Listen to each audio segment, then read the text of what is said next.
everyone, and welcome to the show where after the collision, we sift through the wreckage.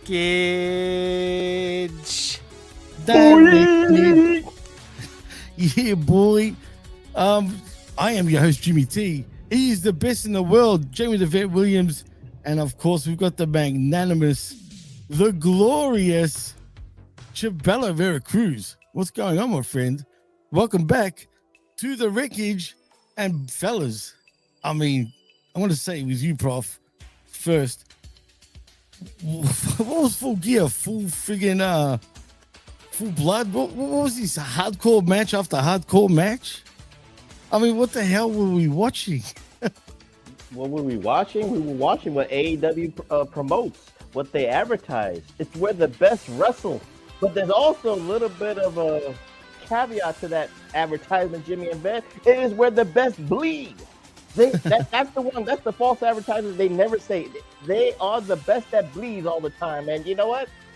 I don't want to pat myself on the back like Barry Horowitz, but you know what? I just got to do that right here because just like I said last week, guys, I gave you the synopsis. I said for 9 months straight, AEW does blood at least twice in matches, twice a month, and it just, it devalues itself. And in one fell swoop, and we'll talk about Full Gear later, guys, and the Jaime Nice in the chat, but they had two matches, and 4 or 5 people bleeding, guys. It just divided itself. And technically, the one match that needed the blood, by the time we got there, guys, it didn't matter. And the psychology was great for the blood. The psychology was great. But yet, when you had forks, barbed wire tables before that, you had chairs before that. Screwdrivers. Then it just defeats the purpose of a steel cage match where the blood you expect, the blood that you want, the blood that you need. I was like, damn, I feel self-defeating. It just didn't matter to me. And you know what? Before a lot of people in the chat or maybe even the IWC want to say this, if we want to compare sports, right, guys? Maybe boxing and MMA and stuff like that, because maybe people might think that the professor is shilling because I hate blood. But think about this, guys, in the chat, and even Jimmy and Vet. How many boxing matches, including the undercard and the main event, do you see blood all the time? You don't see blood all the time, but when you see a good-ass boxing match, you see two guys fighting for 12 rounds. It's a war. I'll give you an example, like Julio Cesar Chavez and Meldrick Taylor. Them motherfuckers bled. It was a great fight. Mike Tyson fights against Buster Douglas. Tyson bled. It was a great fight. But not every goddamn boxing match has blood. UFC, I don't watch it religiously, so maybe y'all could correct me on this. But how many UFC fights, every fight from the undercard to the main event, is there blood? And they do monthly pay-per-views. Can you count it? AEW does more blood in a year span than legit sports. So I'm just saying, make it make sense, guys. Make it make sense. Vic, can you make it make sense? Oh, I mean, everybody. When you talk about those boxing matches, right? Like, there potentially, unless these guys are just doing a dance, there potentially is a little tiny bit of blood in everything. I mean, but the problem is when it gets to the degree that we end up seeing in the pro wrestling thing, doctors stop those fights. True. So, when it's planned, it's okay. Even though it's just as dangerous. Like if it's real blood, it's still just as dangerous as it would be if it was a real fight. So the real fights get stopped and the fake fights don't, which just adds to the effect that they are fake fights. Absolutely. I just want to point out, Zane, I'm going to give you flowers. Don't you worry. First of all, guys, I knew Jimmy would loose up the smack attack. First of all, that's out of my control. Unfortunately, RBV couldn't make it this week, and everyone is off with Ben, pretty much. It's been hard getting a co-host, but we will do it in the next couple of days max. But yeah, you're right. I'll give you that. Mello is him, I guess. And he was saying it all along. I just want to point it out. He said that Mello would be the guy that could possibly win the Cena Invitational, and all of us would blow him off about it. Like, nah, please. Maybe he's onto something. Zane's on. So I'll give you flowers, Zane. Don't you worry. Anyway, back to the blood and guts of Full Gear. It was full-blooded. I don't know if I want to call it full-blooded Impact, but it was just full-blooded something. But before we get into the show proper, guys, I think we should there goes my camera. We should get into news. So once I get to the news in a moment, as I get there, is anything meaningful, by the way, Prof, that you've heard of? Because, AEW literally put me to sleep after the show finished. The show finished at 5 p.m. my time, which is ridiculous. It was a 5:30 or something like that. And I'm like, fuck this. I'm going to bed for a bit. And then I end up waking up late. So, I mean, shit. So I've missed out on any news. So if any of you guys heard of anything, well, look at the main headlines. Does anyone know anything that I should know of? I really haven't heard anything newsworthy except maybe I think it was just it's not really newsworthy per se for the wreckage for the Jaime Nice, but the CW network is going after big data. They're going after the Nielsen's, guys. So, we've heard like end over end when the big data metric system has been introduced to the Nielsen ratings, wrestling took the biggest hit, guys. I forget the numbers, I forget the percentages, bad, but let's just say it's been a 20% drop. CW Network has called them out, has called out the Nielsen's and said, this is bullshit. This is a scam. This is a sham. We don't like these numbers. They're the first ones that actually have called out the numbers. When you could, I'm not going to say you should expect like Tony Khan calling out the numbers, but you know what? It's a big talking point for the IWC. It's a big talking point for the tribalism. WWE drones making fun of AEW Dynamite's low ratings, and then vice versa with the Siggles making fun of NXT ratings, man. So it is what it is, but it's very surprising.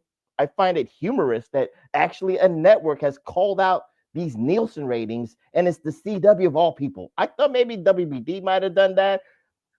USA doesn't really care because USA needs WWE programming because that's really the money. I don't want to say the moneymaker, but they're the top draw on USA Network, Raw and SmackDown religiously for the USA Network. But CW has said, bullshit, these numbers are tainted.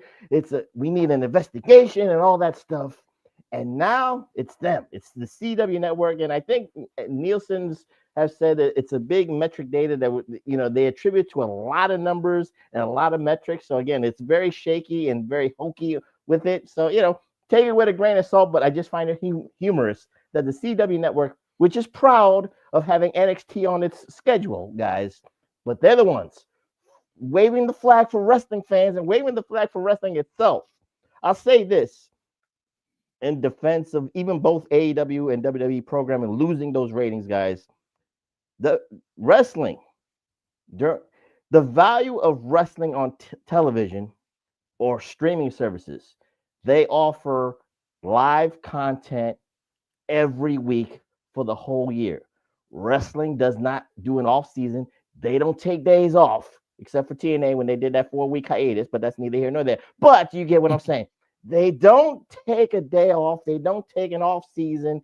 They offer the live content. So their value is still paramount for television, for linear programming, guys. So that's all I'll say.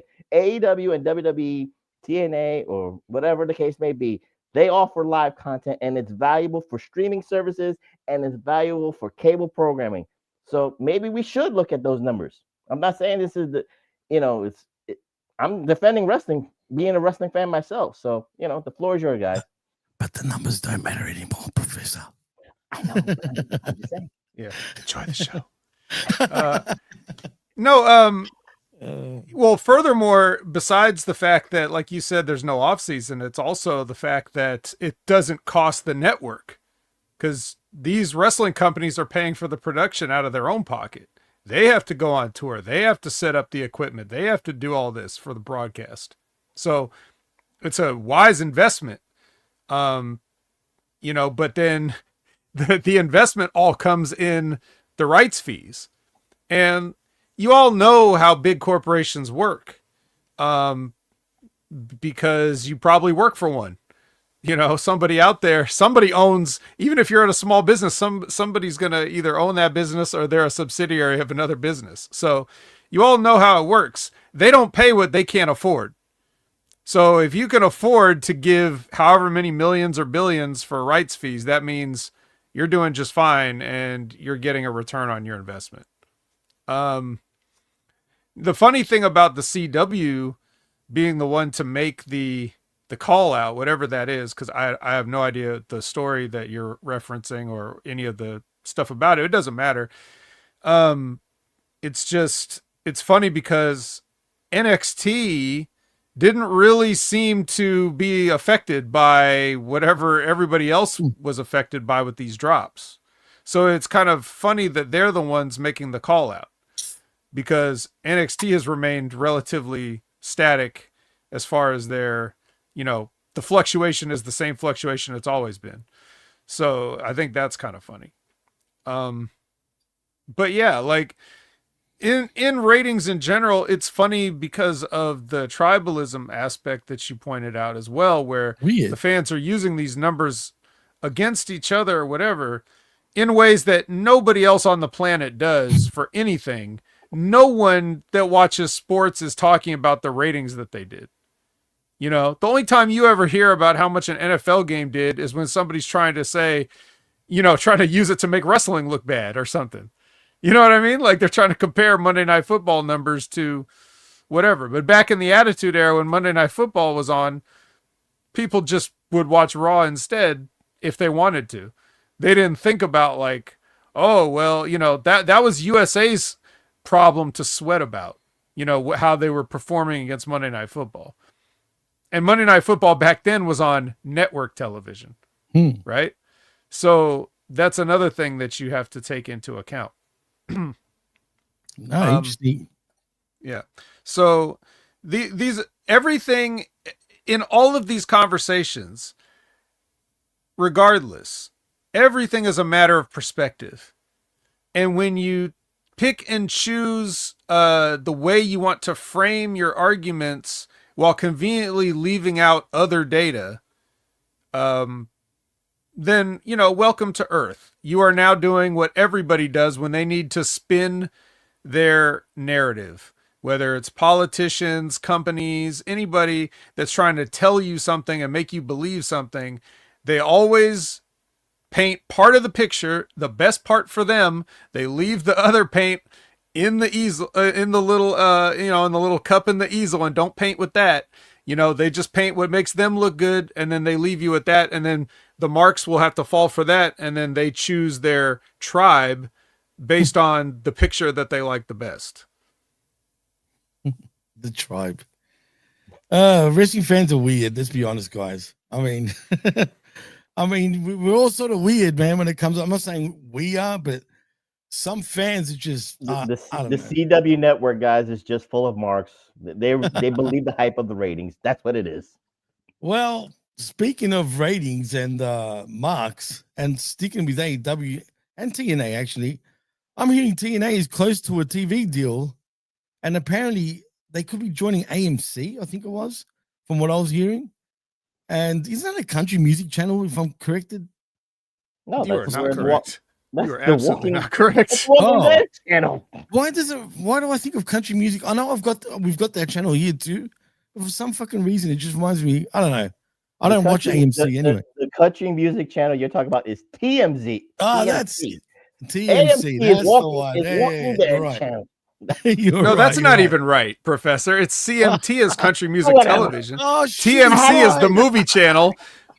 I had the letters right. I just had TCM is Turner Classic Movies. He's fucking wrong. Any other letters you guys need to know about? ABC. We can do the whole alphabet. You know what BET is? Oh, BET. I get that one. I don't know. Never heard of that one. That was gold. He destroyed us, man. Anyway, that's why he's the best in Wait, the did world. milk folks. come out of your nose, Jimmy? You laughed so hard for that? Nah, man, I'm crying. Fucking hell, that made me laugh when he said TMC or CMT, sorry, that's the country music fucking channel, whatever. Country music television, that's what it stands for, right, Vet? Mm-hmm. Yeah, then I clicked on because I remember that he's right. Actually, it is that. So Yeah, anyway, well, what was I? TNA, as far as they're concerned, can land on whatever station that they land on, and still ain't nobody gonna watch it because that shit sucks. Trust me, I do watch it. No, I feel bad for you too, man. When it comes You to should. I accept your sympathy. that, I do. I actually do.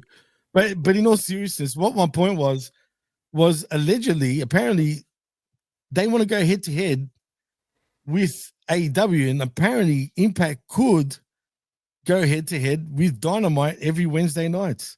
Yeah, let me just say this real quick, and then I'll hand it off to the professor.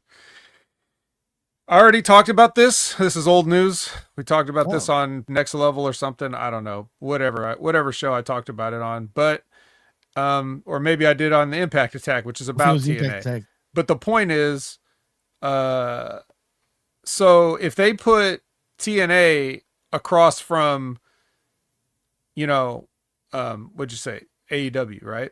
Right, yep. So again, this is WWE taking their pieces on their chessboard, and they're only sacrificing a pawn.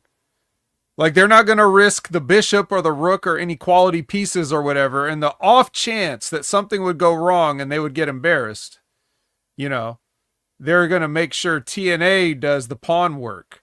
Oh, absolutely. So it's a win-win for them. Like, if it's, if TNA does better in ratings than AEW Dynamite or whatever, which it won't. I can almost promise you it won't ever. But if somehow it did, then that's like a checkmate with a pawn. If it doesn't, which they expect, then it was LOL TNA anyway. It was never going to do it. So there's no skin off their sack, but they can still move the pieces around just to amuse themselves. Right. So 100%. No, thanks for the take, Prof. You got anything to say about these potential Wednesday night wars reigniting with TNA and AEW? Whether it's BET or CMT or TMC, I don't care whatever letter you're gonna put. Any combo, it is a death knell, just like the vet said. I would say this. A couple of weeks ago, after Bound for Glory, after all that momentum, and then when you go dark for 4 weeks, to talk about AMC like that, keep it on Thursdays, AMC. Keep it on Thursdays, TNA and Carlos Silva. You don't need to go on Wednesdays. You don't need to. Well, you can try to go after Saturday, but don't go for Wednesday. It's a death knell. That's what I'll say. It doesn't work. And after the controversial booking of Mike Santana and Lexis King leading the NXT invasion on TNA, again, for AMC to say that Wednesday is the night, well, if you pay me, I'll go on any night. I don't give a damn. But just be nice.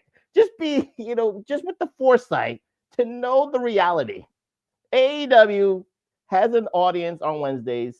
TNA, the history of TNA, and whether it was, I know this one, Vet, Spike TV, when Hulk Hogan and Dixie Carter said we were going to go after Monday Night Raw, and they moved TNA Impact from Thursdays to Mondays. How long did that last? Maybe 3 or 4 weeks, give or take, maybe a month. Then they moved back because by popular demand, that's what Mike today said. By popular demand, we moved it back on Thursday night. Thursday nights is Impact night. Learn from your mistakes. Learn from history. Stay where you are. Thursdays is your night. Yeah, and it has been, except for that period you just mentioned, it has been for like almost a quarter of a century. Mm-hmm. So like, even if you had what you could call loyal fans, they knew what night that they're supposed to be watching TNA. Let me bring up another point, because we don't even have to talk about TNA versus Monday Night Raw. That was, to put it in diplomatic terms, a bold choice to do that. Okay. Now let's talk about the last time that WWE tried this chess move okay?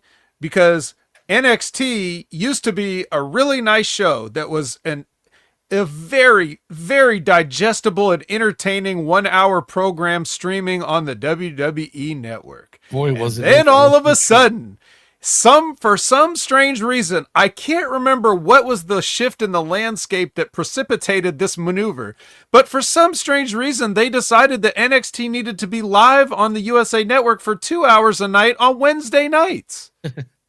They, for some reason, thought, I don't know why.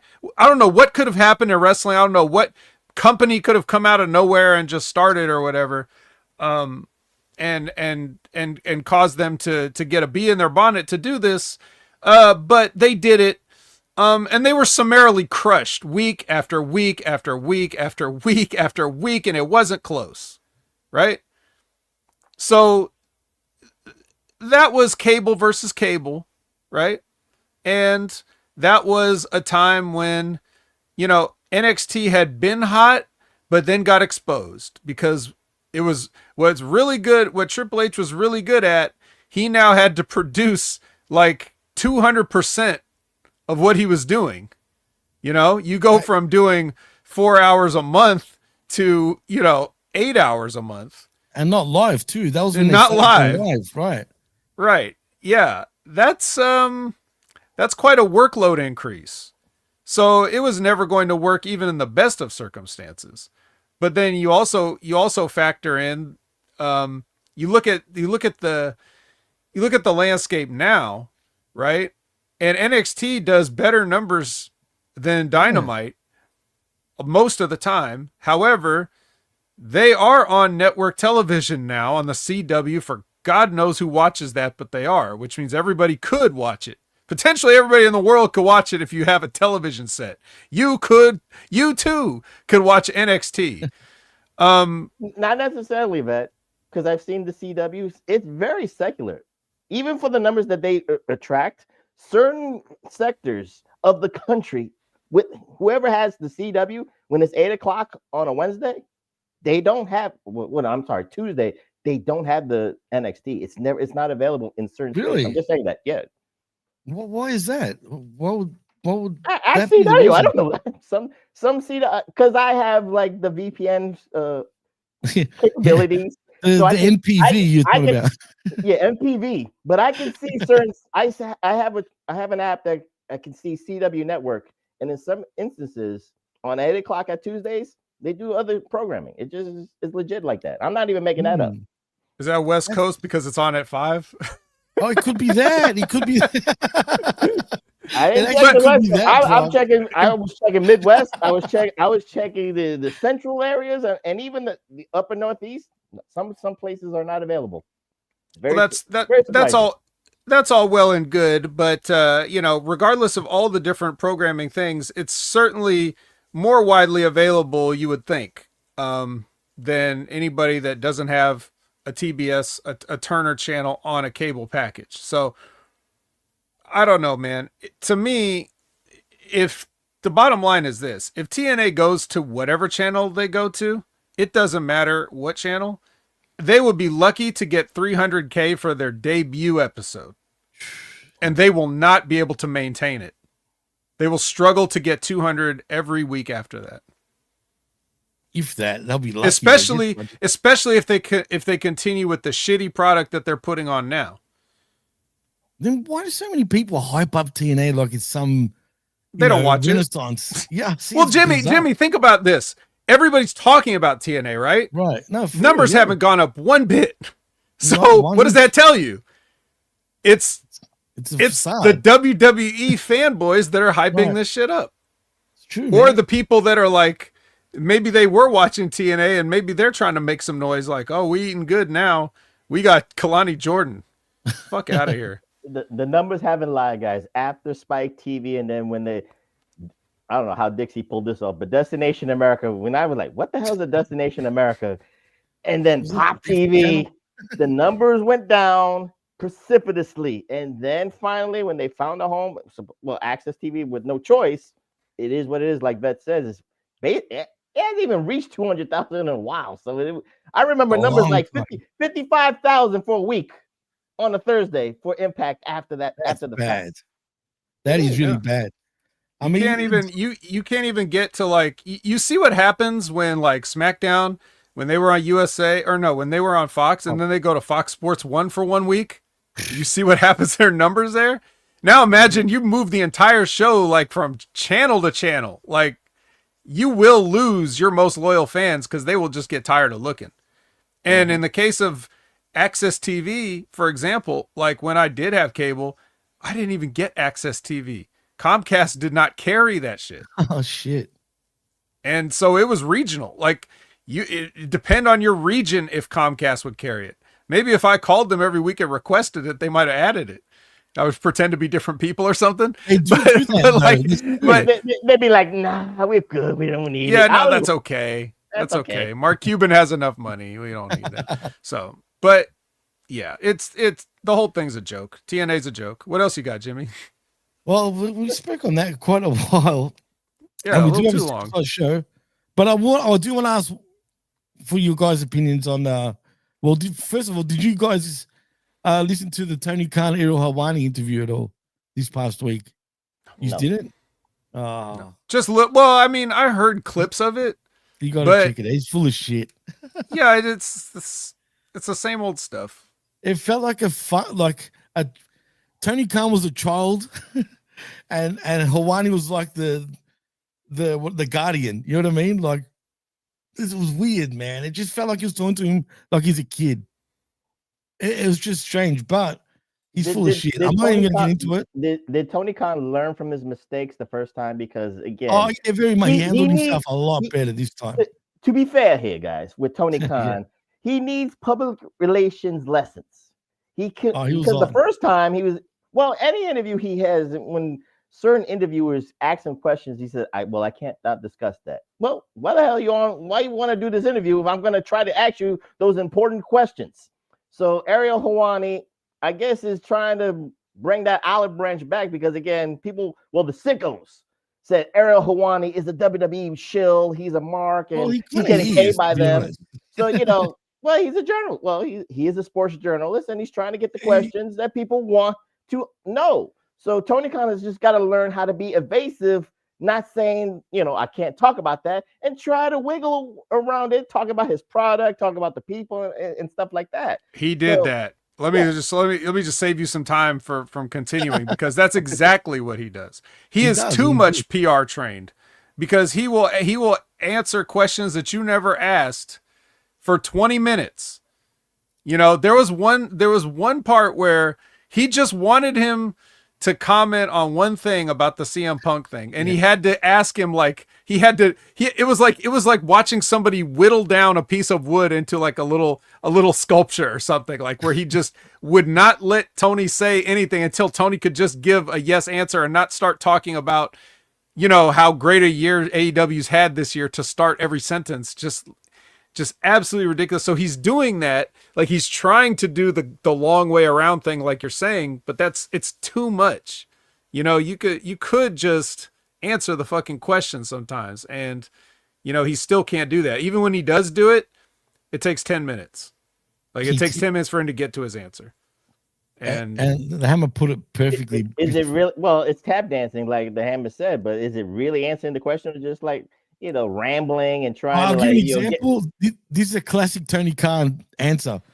Helwani asks him, about the picture that Jay Cargill, CM Punk, all the former, Starks, and I'm missing one. The former AEW people who are WWE champions. Yeah, Cody. Champions. Yeah, Cody. Who are all champions, right? And you know how they all posed as champions? So he asked him that question, how he feels about it. You know how he answers? Oh, the first thing that came to my mind was remember the picture of Cody and Moxley together, like when they were both sticking their fingers up? That's what his answer was. Like, are you fucking serious, man? He goes, I'm happy, but that's what comes to my mind. And Helwani's like, why? He goes, I don't know. I just think of that. Is he trying to throw the bird back at him, like with that picture? I don't know. It's just weird stuff, but he was a lot more, like the vet put it, a lot more trained with his answers. And he was in studio this time. It wasn't over a Zoom call or anything like that. So It's kind of weird though. TK is TK, man. What do you do? But anyway, I won't touch on it any longer than that. And one more thing before we start sifting. It seems like Adam Cole might have wrestled his last match, guys. Apparently this concussion is a lot worse than first thought. And we might possibly never see him in the ring ever again. Vet, anything to say about Adam Cole, baby? Thanks, Kyle Fletcher. Jeez.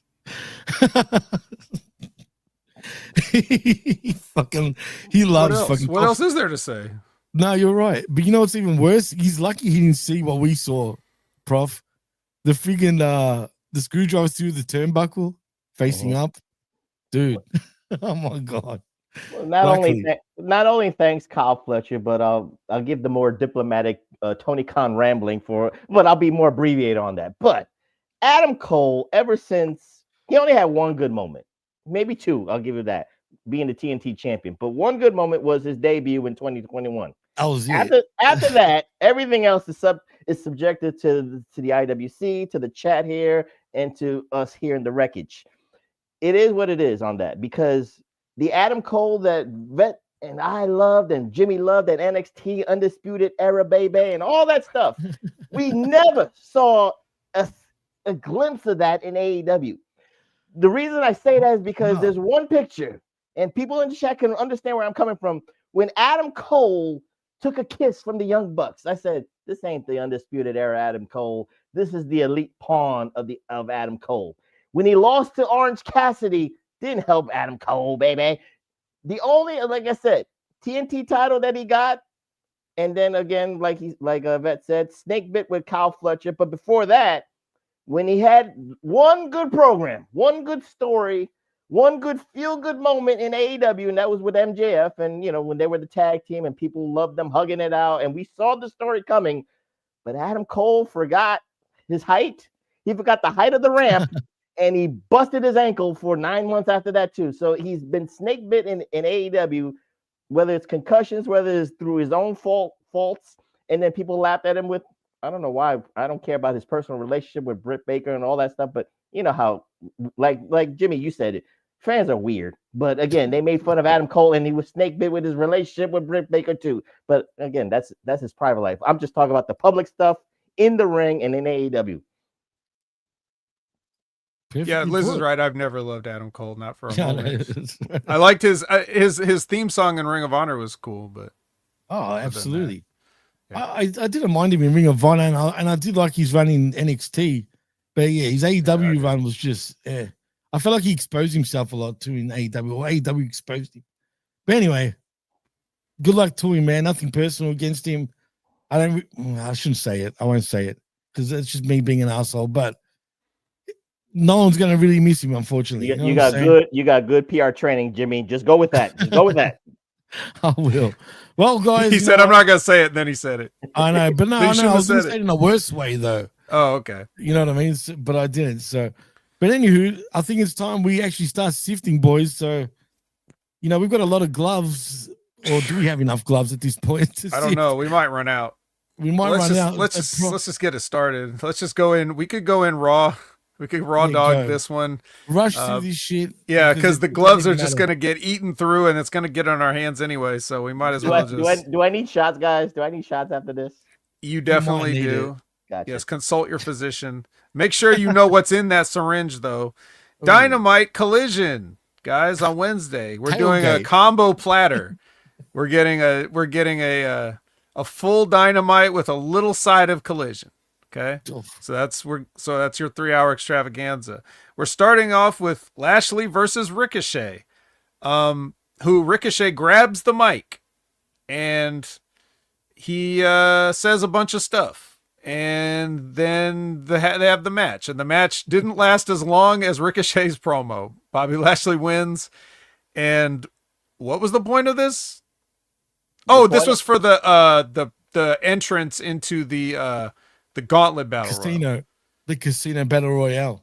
The winner gets to be the number one entrant into the Casino Battle Royale. Which is good. Not a bad thing. Right. Yeah, it's good because, hey, you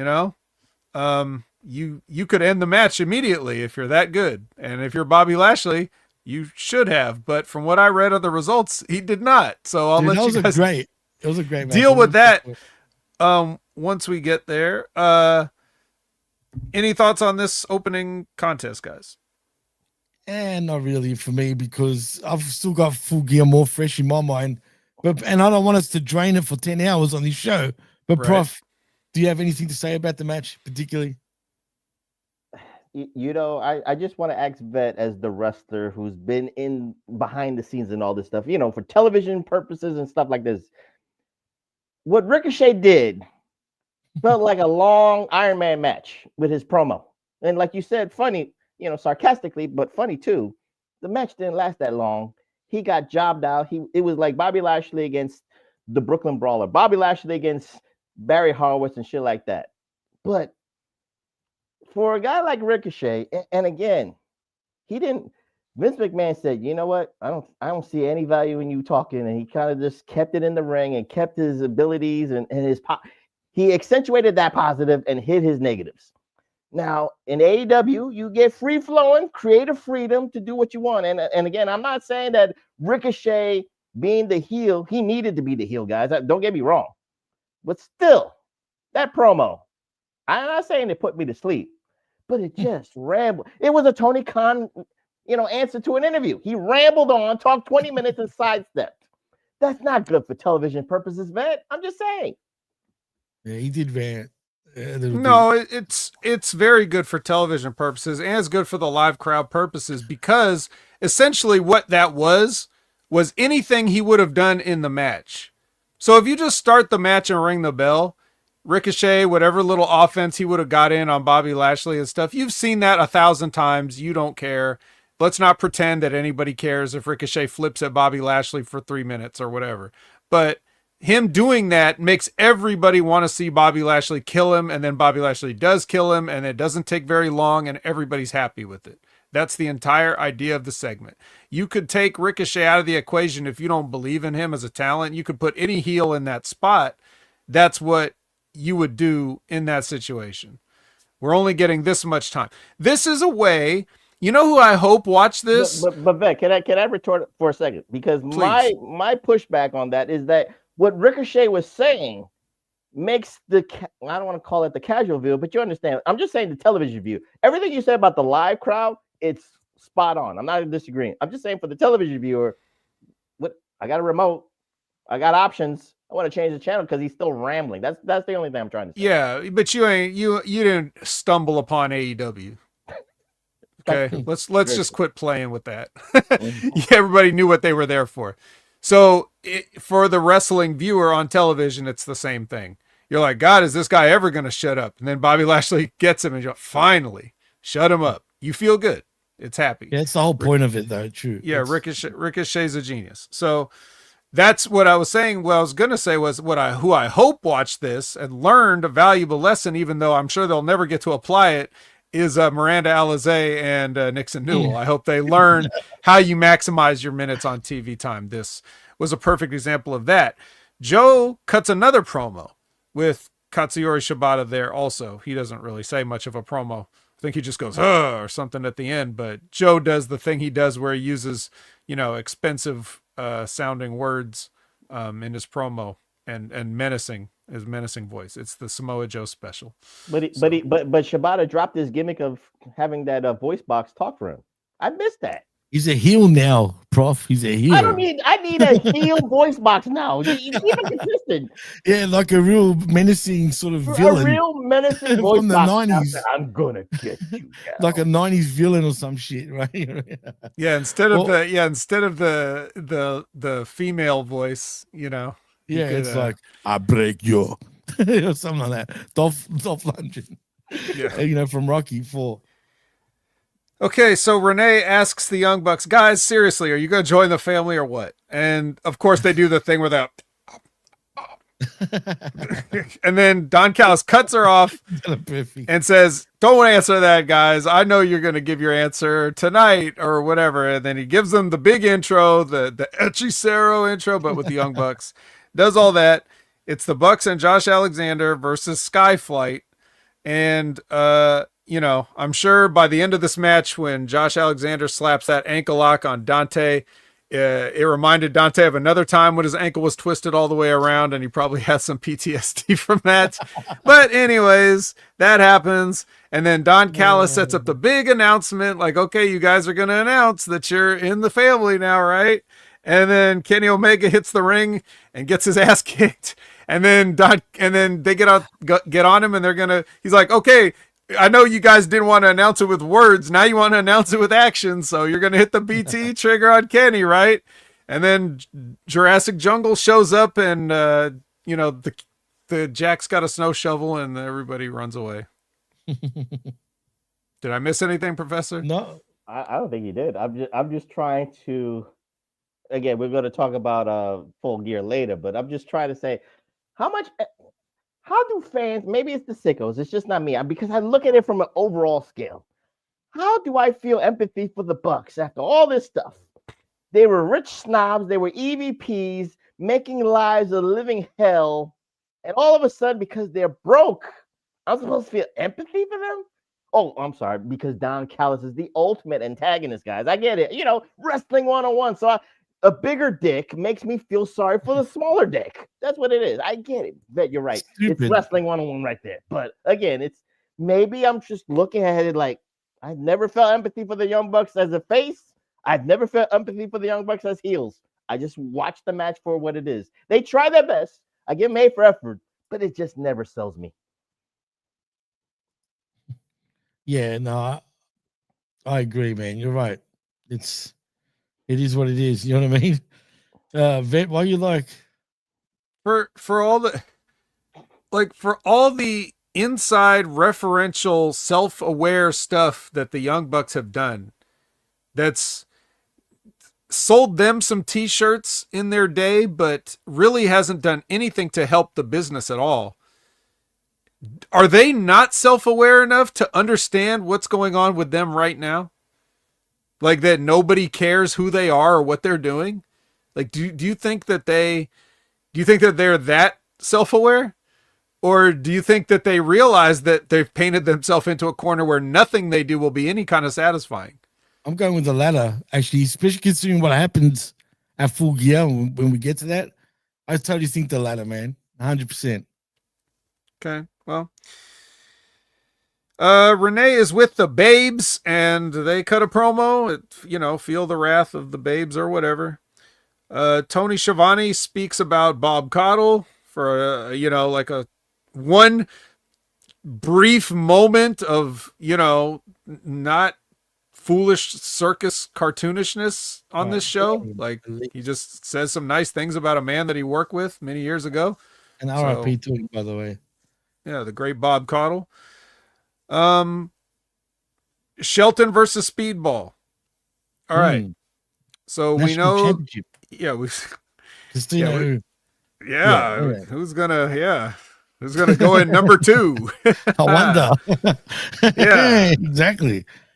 Well, the match was what it was, and what it was another weird ref count thing that I don't know what it is with these referees that cannot count to fucking 3, but Shelton Benjamin had to beat this guy twice. Like he fucking didn't kick out, and the ref stopped counting, so Shelton had to scrape him off the mat with a spatula and hit 3 more moves on him and then pin him again. Like, what a waste of everybody's time. Why is this so difficult? Professor, I don't know if you were here when I said this. I don't know what show it was. I have never seen the refs make more mistakes than in the calendar year between now and this time of 2024, my entire life growing up. Combined. They want to follow the script. I guess that's the problem. They just want to follow the script, and they're like, no, kick out, but do what a referee's supposed to do. Just count the fucking 3. It doesn't matter. If he's supposed to lose, so what that he loses 30 seconds earlier?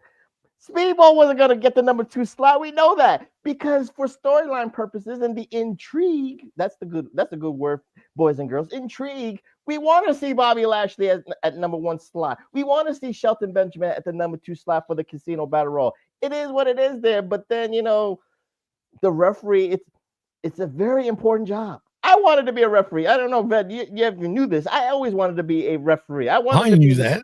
I wanted to be a referee. You know, it didn't work out and all that stuff. But do the job. Just count the 3. Take your lumps in the back in the gorilla position and all that stuff. But just do the job. It's not your fault that you count 3. It's not your fault you hit your hands to the mat. It's their fault. Let the bookers and the promoters issue that shit in the back, but you do your job and then that's it. All right, well, hold on a minute, fellas. Could it be that Tony Khan is in the earpiece of the ref telling him not to count to 3? I don't care if he is. Just do it. But I don't know if they know. Like, I don't know whose fault it is. I'm just saying whoever's fault. And this is not an AEW problem. WWE referees have been fucking up. Everybody's been. TNA refs are a joke. I don't even know who these people are. I'm like, are you even old enough to be out here? Like, who is it? There's this one female in TNA. I'm just like, who the fuck? Who is this? Whose kid is this? Come get her.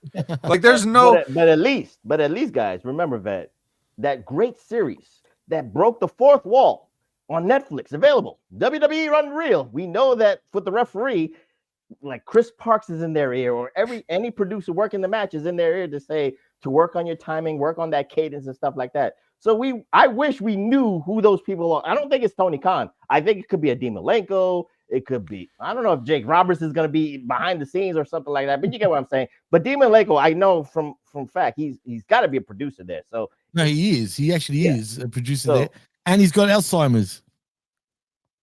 Really? I kid you not. Yeah. He's got early. He's at least got Parkinson's, and it's probably turning into Alzheimer's. But anyways, well, I'm glad that you didn't end up being a referee, Professor, because I don't know what ended up happening, but I'm glad because they don't care about you. If I was a referee, the record to be like, this guy, I don't know what he was doing. I don't know his name. I don't know this guy's name, but he just counted the 3. I'm just doing my job. Yeah. He fucked up. He didn't count the 3. I know you would be saying the same shit if that was me in that position. I'm saying the reason I'm saying no, they're actually the opposite. The reason I'm saying that I'm glad is because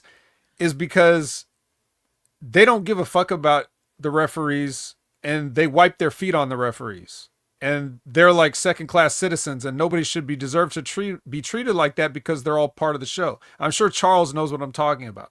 Like, these guys like the Charles Robinsons that show up still helping to set up the ring, even though he shouldn't be anywhere near a ring, when it's getting constructed and stuff, just because that's just how he was brought up in the business. And that's what he continues to do. And do you think anybody like gives him any like respect? Of course, not literally nobody, but not nearly enough, for those people like that. And then these other people that come in and want to be referees, they're usually people that were told they weren't going to make it in the business, so they might as well do this, which is already like you're starting off your career in the business being told that you're less than, and you don't ever get out of that. There aren't no hero referees, except for the most ardent of fans who try to appreciate as many aspects of what we do as possible. So I'm glad that you didn't have to suffer those indignities or whatever, or just, but I don't even think you would have been on this side of the incompetency quotient here, because you probably would have just counted to 3. You're a professor after all, what comes after 2. And then you could get the deal later. Here's a very easy fix. I know that I didn't make it to the big time or whatever, but here's a very easy fix of a situation that I was in. I was in a match. It wasn't going the way I liked it. I wanted to go home early before somebody got hurt or it looked even worse. So when I had the guy hit me with the move that wasn't the finish, and as I was laying on the mat, I wasn't looking at the ref, but he was right there, and I said count it until he counted to 3. I just didn't leave any room for error. I didn't let him have to wonder, oh, is that the finish we talked about? I don't know. Like, when it's time, and it's time. So if you're in the fucking ring, and this goes for the wrestlers that are getting pinned, and like if the finish is like some schoolboy or whatever, and the shoulder's up so that the referee can't count it because he would look stupid counting it or whatever, get your fucking shoulders down when it's the finish. Don't make them have to do some awkward restart the match and do the finish over bullshit. Everybody just know your fucking job and stop being so fucking sloppy at it. Facts. Prof, Anyway. Prof disappear. No, you're right. That was great what you said, man. As a matter of fact. But yeah, refs, man. You know what's even funnier? Not that it's funny, but they get paid good money too, Vet. I was shocked at what Charles Robinson and Mike Chioda, when they were on the Van Fleet podcast, they were saying they get paid when they, including setting up the ring, they'll get somewhere between 350 to 400K a year, bro. And that was years ago. So I was pretty shocked. I'm thinking, damn, that's good money. I mean, that's pretty comfortable, don't you think? Yeah. But it's also you can hear it in their voice when they tell stories like that they wish they were more important. Well, yeah, I mean, look, there's like a sadness to everything that I hear come out of Mike Chioda's mouth. You know what I mean? Mike Chioda, he's bitter a little bit. He's not trying to show it, but I think he's kind of bitter, you know what I mean? But while the professor does come back, you might as well continue on with right. Well, Dynamite. Next is Mox and Claudio versus Strong Orange. Strong Orange. And Moxley squeezes the orange. So the orange has to tap out as he gets juiced, or he just passes out. Whatever. I don't know. I don't even know if he tapped out. But then Kyle O'Reilly. Yeah, Kyle O'Reilly runs everyone off and gets on the mic and says he wants a no holds barred match. And he gets it at Full Gear, which is anyway. With Zeus. You got a no holds barred match on one end. You got a no disqualification match on the other end in Full Gear. We'll talk about that later. Oh boy. Anyways. Brodito cuts a promo on FTR. My only note was this, and again, you guys know, I don't make it any secret. I watch this stuff at double speed, right? So when I tell you that Brody King's promo is fucking awful, oof, just know that was I had to spend half the time watching it that everybody else did. And I still thought it was noticeably bad. So I can only imagine what it was like for anybody that sat there and listened to him talk for 30 seconds in real time. It was bad. Yeah, he ought to apologize to everybody. The only good thing was Brodito. Is what Bandito said, that Brodito never stops fighting. That's it. I mean, all things considered, that's better English than Brody King speaks. Fair, you know, fair, cool. Maybe not, if not in pronunciation, then in brevity and understanding, and speed. Yeah, possibly. The CEO is walking. Yeah, that's worth mentioning. You always got to mention if she's on screen. Yeah, Kenny does a promo with the other two guys there. The Jurassic Gooses. Yeah, you're the Kenny fan. What'd you think? Anything? It's not the same Kenny, man. Like, he's starting to become the grizzled old vet now, the way he looks, if you know what I mean. Like, he looks really like a grizzled old vet. Start wearing a bandana. Yeah, absolutely. 100%. Not even just a what do you call it? Oh my God, what's it called? Not the bandana. The head strap. Oh. No, not a do-rag. Just a normal friggin' thing without the do-rag part. A headband. That's what I was meant to say, for fuck's sake. But anyway. That's for the Outrunners. But yeah, well, that's true. That's the speaking of the tag teams, the next match is this is a stipulation. Oh, no, wait, this isn't. This is a tournament match, right? It's the first round to the AEW Women's World Tag Team Championship. Right. I got a little ahead of myself. So it's Mina Tony versus Windhoe. And I'll save everybody the trouble. Yeah, Windhoe. The strong zero for Windsor. And then Renee says, good job, guys. And guess what? The semifinals are all the semifinals contestants are going to have a 4 corners match at Full Gear, and the winner gets to choose the stipulation for the next round of the match. What? Professor? What? You probably watch a lot of Crockett Cups in your day. You've probably seen some tournaments here and there. What are you talking about? A random stipulation in the semifinals of one match of the tournament? Wait. To be fair here, the 1988 Crockett Cup, the semifinals was dictated by Lex Luger and Sting when they won their match, and then it turned into a bunkhouse brawl. No, I'm sorry. Oh, that it didn't was- happen? Oh, I No, was it- believing you for a second. Nah, that was the weed talking. But yeah, the stipulation is easy. You win the match, you move on to the next round. It's called the semifinals. That is a stipulation. You win Yeah. the quarterfinals, you win the semifinals, and then you win the finals. But I'll just say this, you know, a lot of people were talking gracefully about Alex Windsor, you know, I Will hate Ospreay's Windsor, wife, bro. that she was going to be the next big thing. And Alex Windsor, and she's supposed Windsor. to Like, she's who supposed to be thinks it's going to get over in America, she's please? supposed to be bulletproof with Riho. No, she's not. I don't know where. Wins Hope. I mean, it writes itself. Like Vet said, I wish the name of the team was Wins Hope, but it wasn't. I don't know what it should be. And then if we go back to the match, the highlight of the match was not even the match. The highlight of the match was the entrance of Tony and Mina dancing, because Tony Storm has broken her character and she's got a little bit more positivity in her character now, guys. It looks like it's not from the 1930s perspective. It's a little bit, I'll say, more of the 1980s big movie MTV kind of thing, you know, with dancing and moving around like that. Think about that. I'm not saying it's a progression of a character, but at least it's I know what you're saying. it's a separation from the, well, I don't want to say crazy psychotic sociopath that she was. Still crazy. Well, she's still crazy, but it was the 1930s crazy. Now she could be Right. 1980s crazy with Mina, her lover, and all that. You guys are the Japan viewers. Was this the way that Mina Shirakawa and Mariah May used to be as a tag team in Stardom? I have no idea. Oh, I wasn't watching Stardom, all right. Jago's the Stardom guy. No, I mean, when I saw, they were just like in factions. I don't even remember if they were in the same faction or that's what. a Japanese thing. No, I'm anyway. just, because the reason I'm saying that, and not to be joking, like if she's dancing with Tony Storm here in AEW, because you know Tony Khan is a fan of Japan wrestling and all that stuff, so maybe he's trying to incorporate something that might have worked in Stardom to bring it here to AEW for the American fans to see. So I was like, did Mariah May and Mina Shirakawa dance as a tag team over there? Like, oh, you just copying it because if it worked.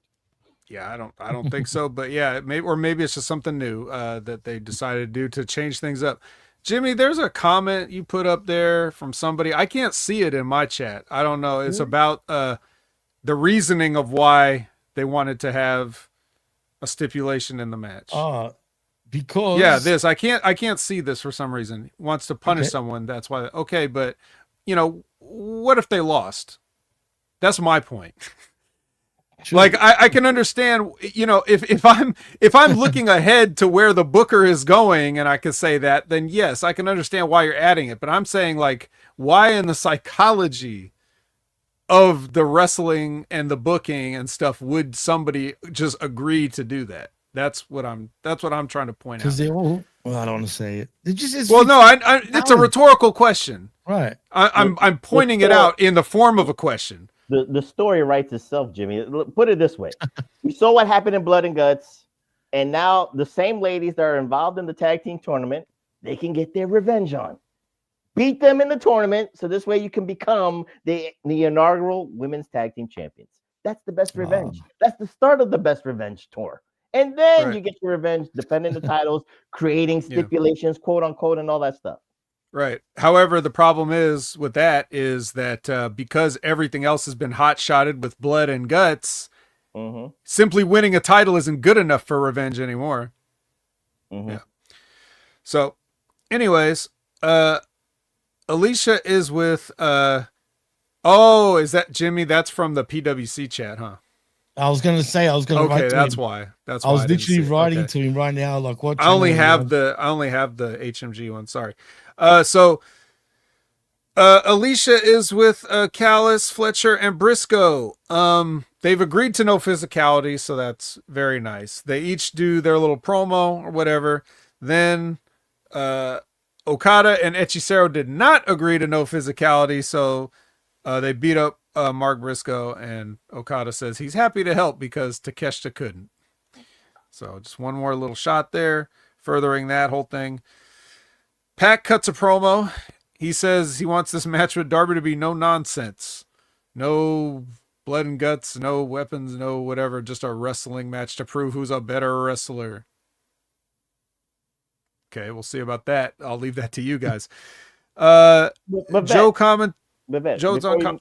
before you move on, let me just ask you this question. You be quick about it. But with all this stuff we joke about, with all this blood, all the plunder, all the tables, and all that stuff, wasn't it kind of refreshing that Pac actually just said, "Let's keep it in the ring"? Two guys mano a mano and stuff like that. Technically, shouldn't that be the most intriguing thing on the card for Full Gear? You would think so. But that's just that's a way of trying to write yourself out of something that you never should have wrote yourself into. Like everything should be the opposite of that. Everything should be kind of boring wrestling until something gets out of hand. And then you keep watching it to see if something will get out of hand.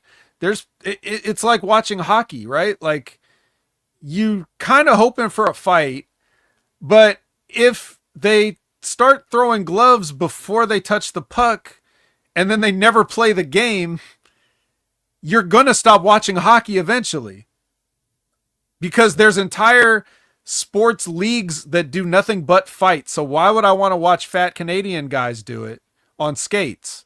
You see what I'm saying? Like you've completely gone backwards on the entire psychology of your business. So it is refreshing, but for the wrong reasons. You have to like, this is where the a la carte thing comes in. I'm going to see how can they pull this off in the world they've created, but I have to block out the rest of the world. Samoa Joe's on commentary for Shibata versus Hang Person. You already know what's going to happen in this. Even with the jump start, he still gets buckshot lariat. Nothing special. Hour 3 starts with Hangman Page grabbing the mic. And he says that he tells Joe that he's going to go into Full Gear knowing what happened last time I got in a cage, and that you are alone. Ooh.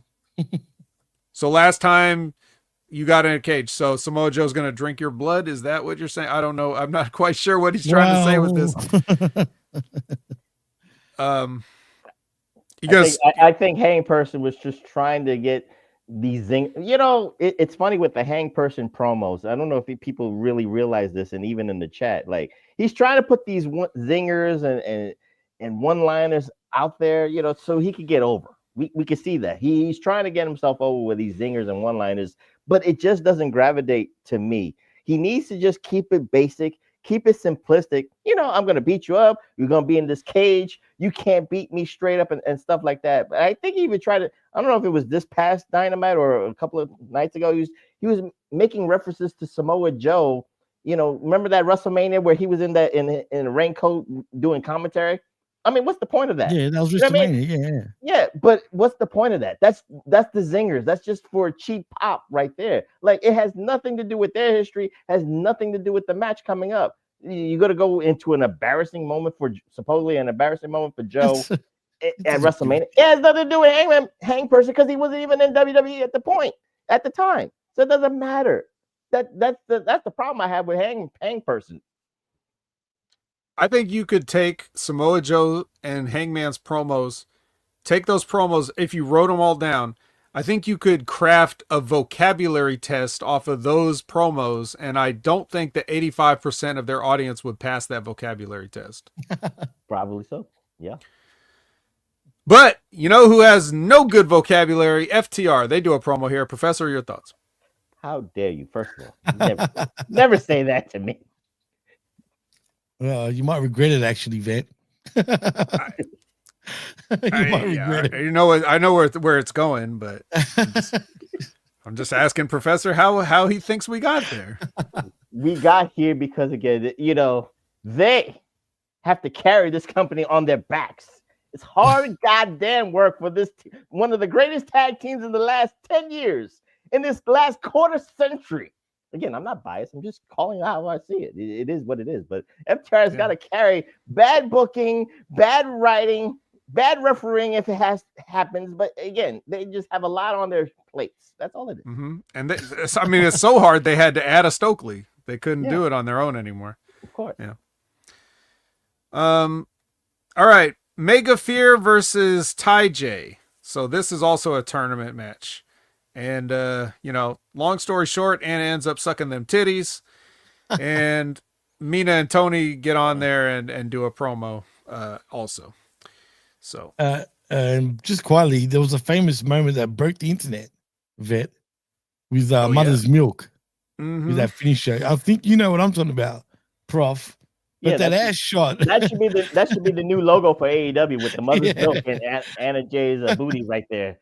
But the one funny thing I'll say this, and this is kind of like the news you wanted to talk about, Jimmy, earlier. No. But because of this match, I kind of was dumbfounded, but then Fightful kind of reported this, that Anna Jay's contract is running. Yeah, I hear about it. Right, it's expiring. And then when you see Ty J, I'm thinking to myself, and again, we'll move on to the next segment, how many nights, but I just wanted to say this. I mean, you got an AEW women's tag team division. You need women's tag teams, and Ty J at least is a tag team.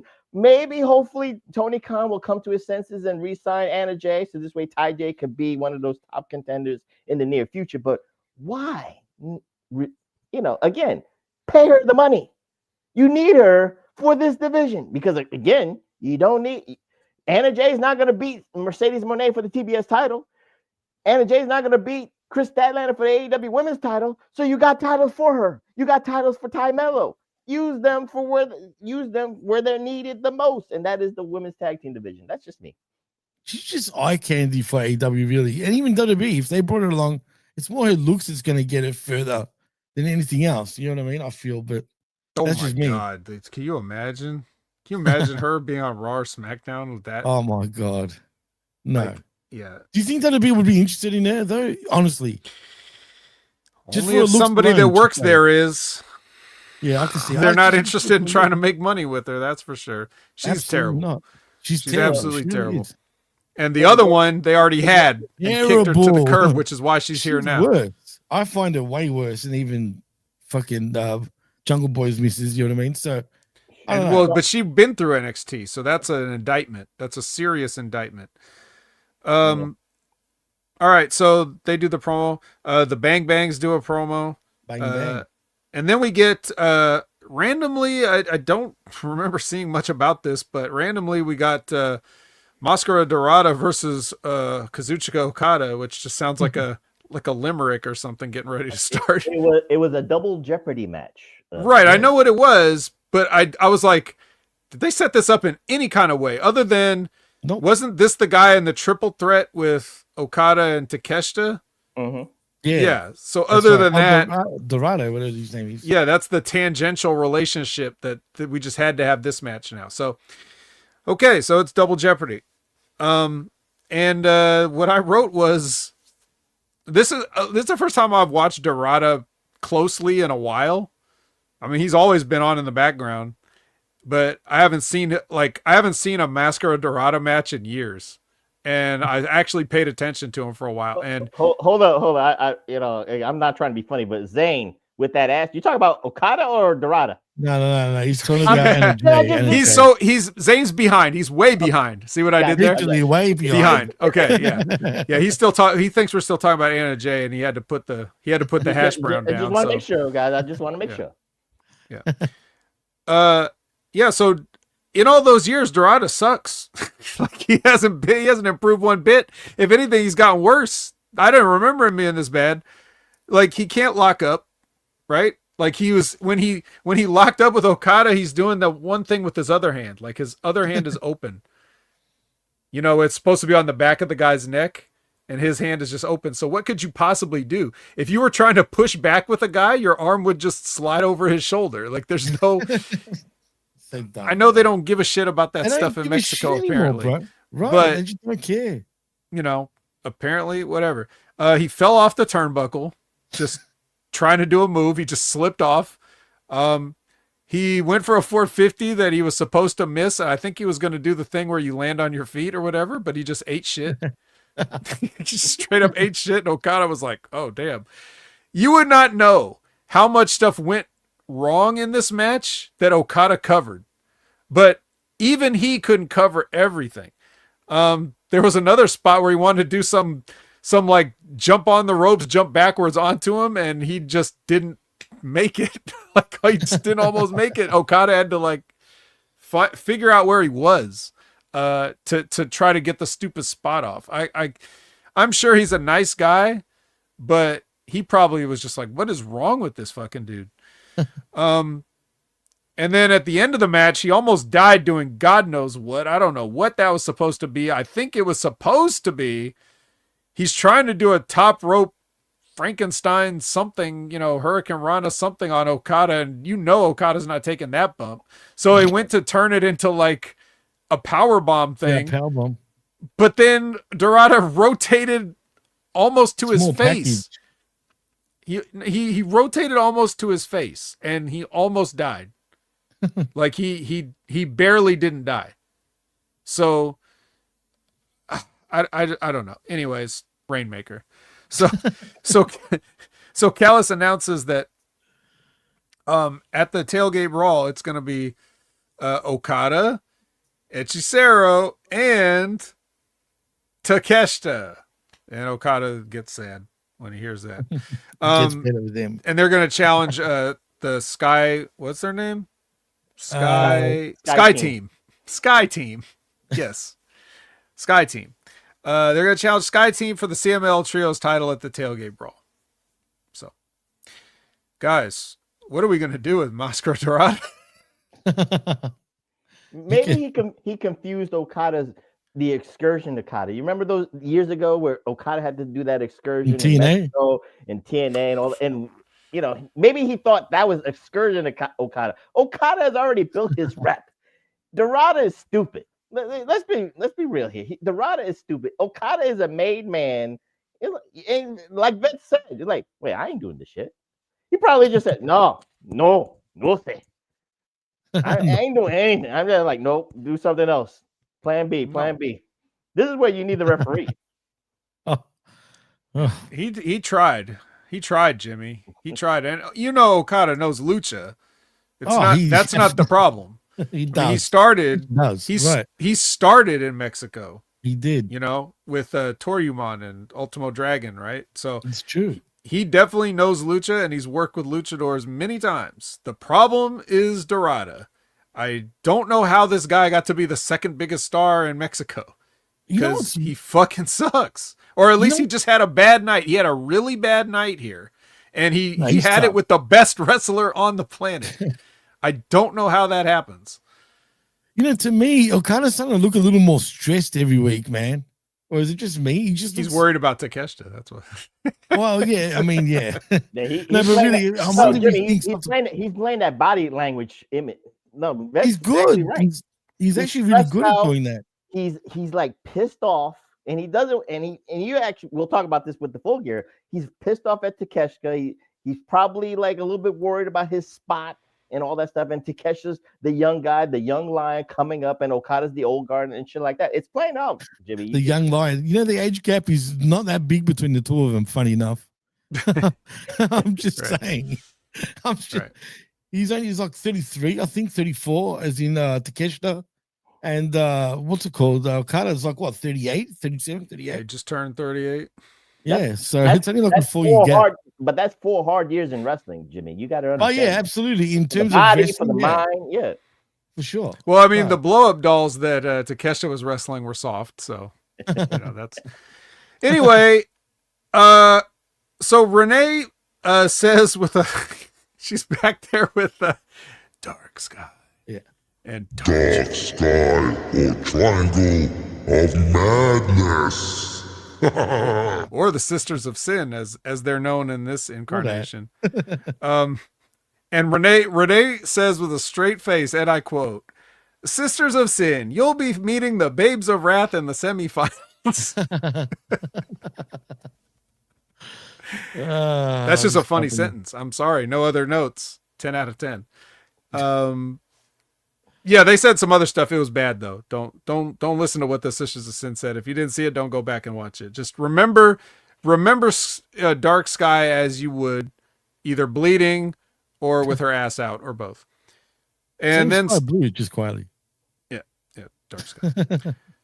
Statlander is on commentary for the main event here of Collision. It's the CEO versus straight out your mama's kitchen. If your mama's kitchen is in the hospital, Red Velvet.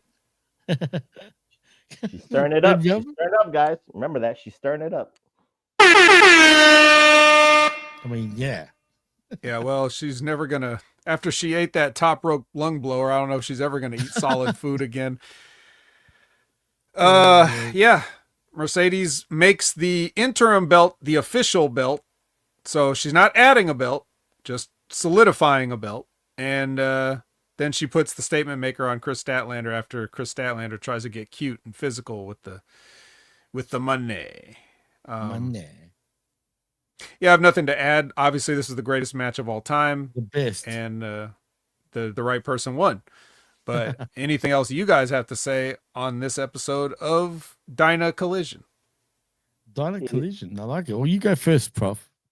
Well, for the main event purpose, I just wish Chris Statlander, I guess weeks building up to the Full Gear match, guys, actually said something storyline wise for Mercedes' run. Because we'll talk about that with that match coming up. But she at least talked about something that I've been pissed off about for the last couple of months with the Monet train and 13 belts Monet and solidifying that stuff. But, Rev, for the match itself, I mean, I feel sorry for Red Velvet. Worked all this time, get her first belt in AEW, but it's in Ring of Honor. Then she gets hurt. Then Monet takes the belt away officially. So now she's got to stir it up again for some other belt. Maybe she goes after Athena. Maybe she goes after the AEW Women's Tag Team titles. But again, when you have the stroke behind the scenes, that belt needs to belong to Mercedes Moné. Wow, 100%. 100%. But we'll get into Full Gear shortly, actually, as a matter of fact. Yeah, very shortly. Well, I have a special surprise for you. What's that? Muffins? I watched, no. Oh. I watched the Tailgate Brawl. Oh, good, because I didn't. Just quietly. Okay. Yeah, I didn't think you guys might. So I covered for this eventuality with the minuscule amount of time that I did have. I spent it. I spent the hour on the Tailgate Brawl. Yeah. I wanted to give, because I want to give the fans the full experience. I don't want to cheat anyone. You lovely people here spending your Sunday morning / afternoon, whatever, with us. We appreciate you. We would not want to rob you of the thing that you definitely did not watch. So you want the coverage, right? So I'm here to give you the coverage. All right. So here we go. $200,000 are on the line. Oh, what? $200K? That's right.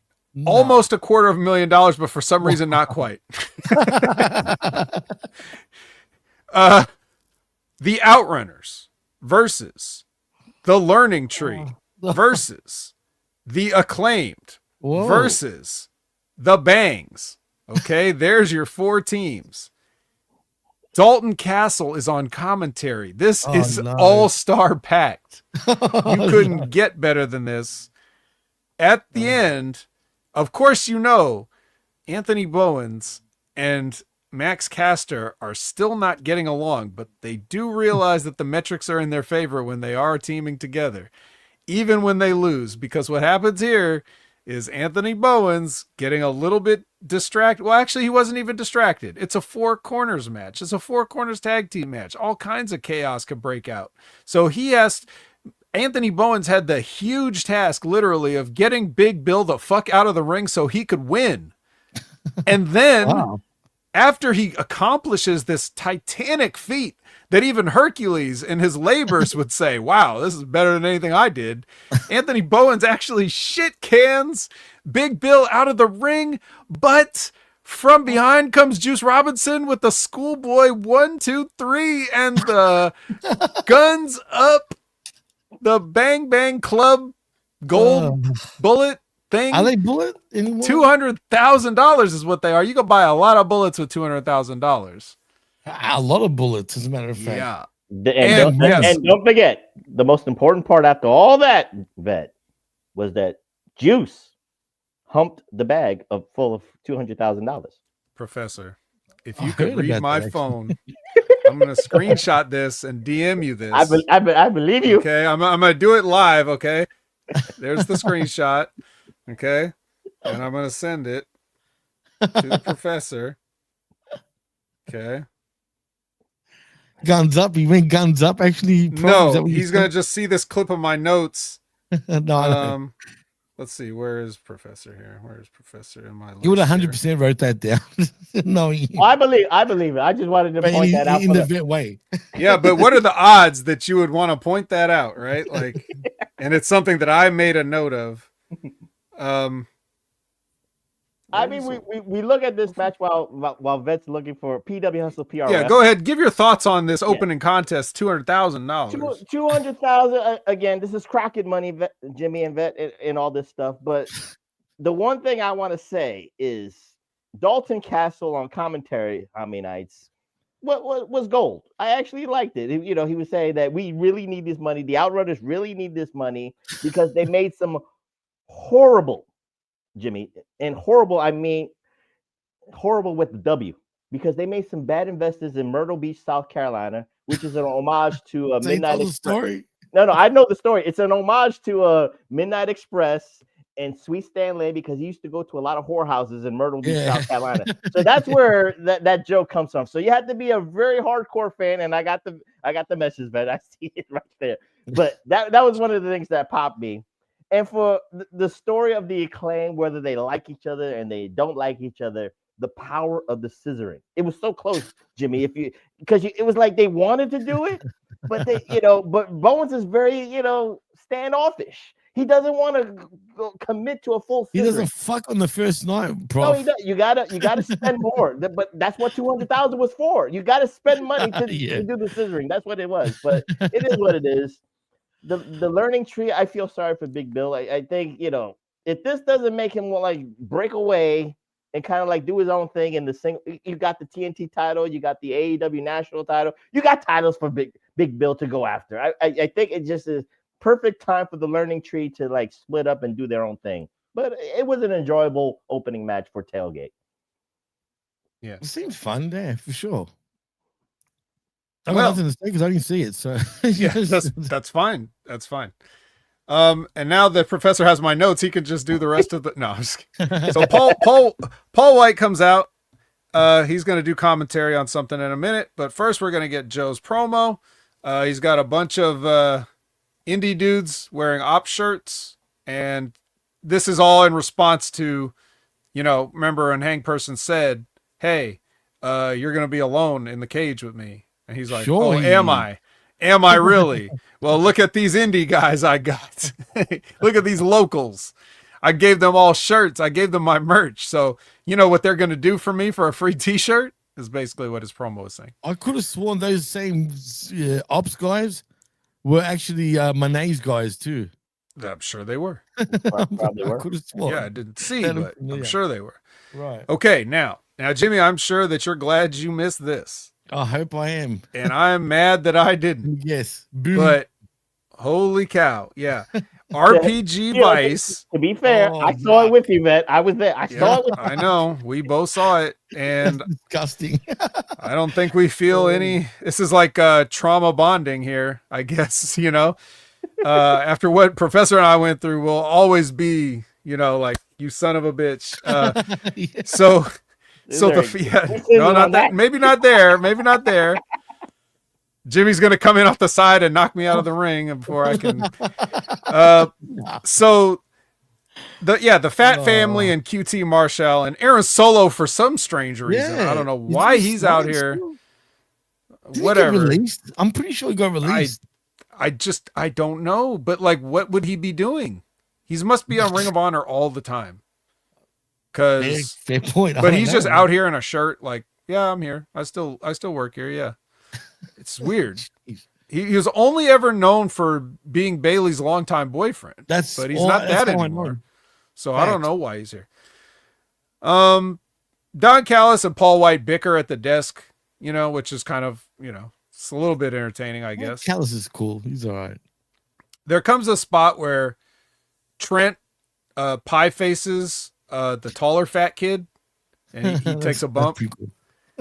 And when he took a bump, like he fell on the ground, like Trent pie faces him. It's funny I say pie face because this kid is so fat. Has he He gained falls more on the weight? he falls on the ground on his back. He starts to get up, like he's like he's like he gets no he like starts to sit up like he's doing a crunch, and then he remembers, oh yeah, I'm supposed to sell this. So then he just lays back down and starts like but he did try to get up on his own like immediately, which was wow. Yeah. Just At least he tried. oh my god. Let me point out another fun. I'm just going over a few highlights here, and Professor could color in the rest whatever he wants, but these are just the things that I have to point out. QT Marshall doing a double down spot, but then immediately slapping the mat to get a clap going from the crowd. Like, are you not selling a double down, or why did you do that? Like, why are you doing this corny ass like guard armory high school gym bullshit after you're supposed to be like selling a move that just happened? Let's be real, Jimmy. The bloom is off the rose with the AJ Boom thing. Yeah, even in man, Jersey, he's outdated, bro. even in Jersey, and Vet could attest to this because it was a nice little pop, and you do the thing with the Rizzler and the other fat kid and shit like that. But then once the bell rings, if it wasn't for QT Marshall carrying this match, I don't really give two shits about this match.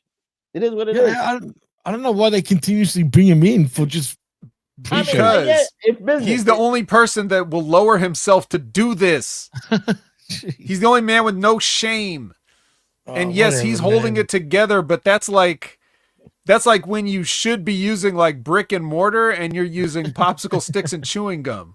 Oh shit. QT Marshall is barely any better than the AJ guy. Dude, he's so into himself, QT Marshall. He's even got his own documentary that's come out. I don't know if yeah, it's outrageous that there's a documentary on this guy. Yeah, like could you be more aggressive? Like, has anybody ever been more delusional about their ability in the world than this guy? He's something else. I don't know him personally, but the Hammer says QT is a darling. I don't know to who, Charles, but damn it, whatever.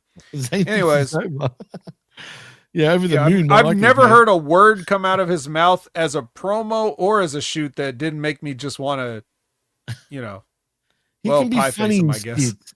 That's about it. But other than that, yeah, and then of course so after that hot tag, which came right after the double down, like immediately, a bunch of stuff happens. The fat kid comes back in. He gives a ball kick because the referee's distracted. He gives a ball kick and a cutter to Rocky Romero. Then Trent grabs him, and then Paul White punches Trent, and then the fat dad and QT do this like top rope blockbuster powerbomb combo to the guy that had career-threatening neck surgery. So, all around great, wonderful. I have I can't complain. This will get 5 stars on the ratings system. When Meltzer gets why it will get 5 stars, because the fat kid did the cutter. He did a diamond cutter. So that was it. All you needed was a fat kid cutter. If the Riz did a cutter too, that would have been 7 stars. But again, one cutter is enough. But the right team won. The right decision was done. AJ Boom all over. That's right. Oh boy. Hey, do you guys remember Alex Marvez? Yeah, where's he been? Was he back? He's been here at the Tailgate Brawl, and he's with Don Callis and the Young Bucks and Josh Alexander.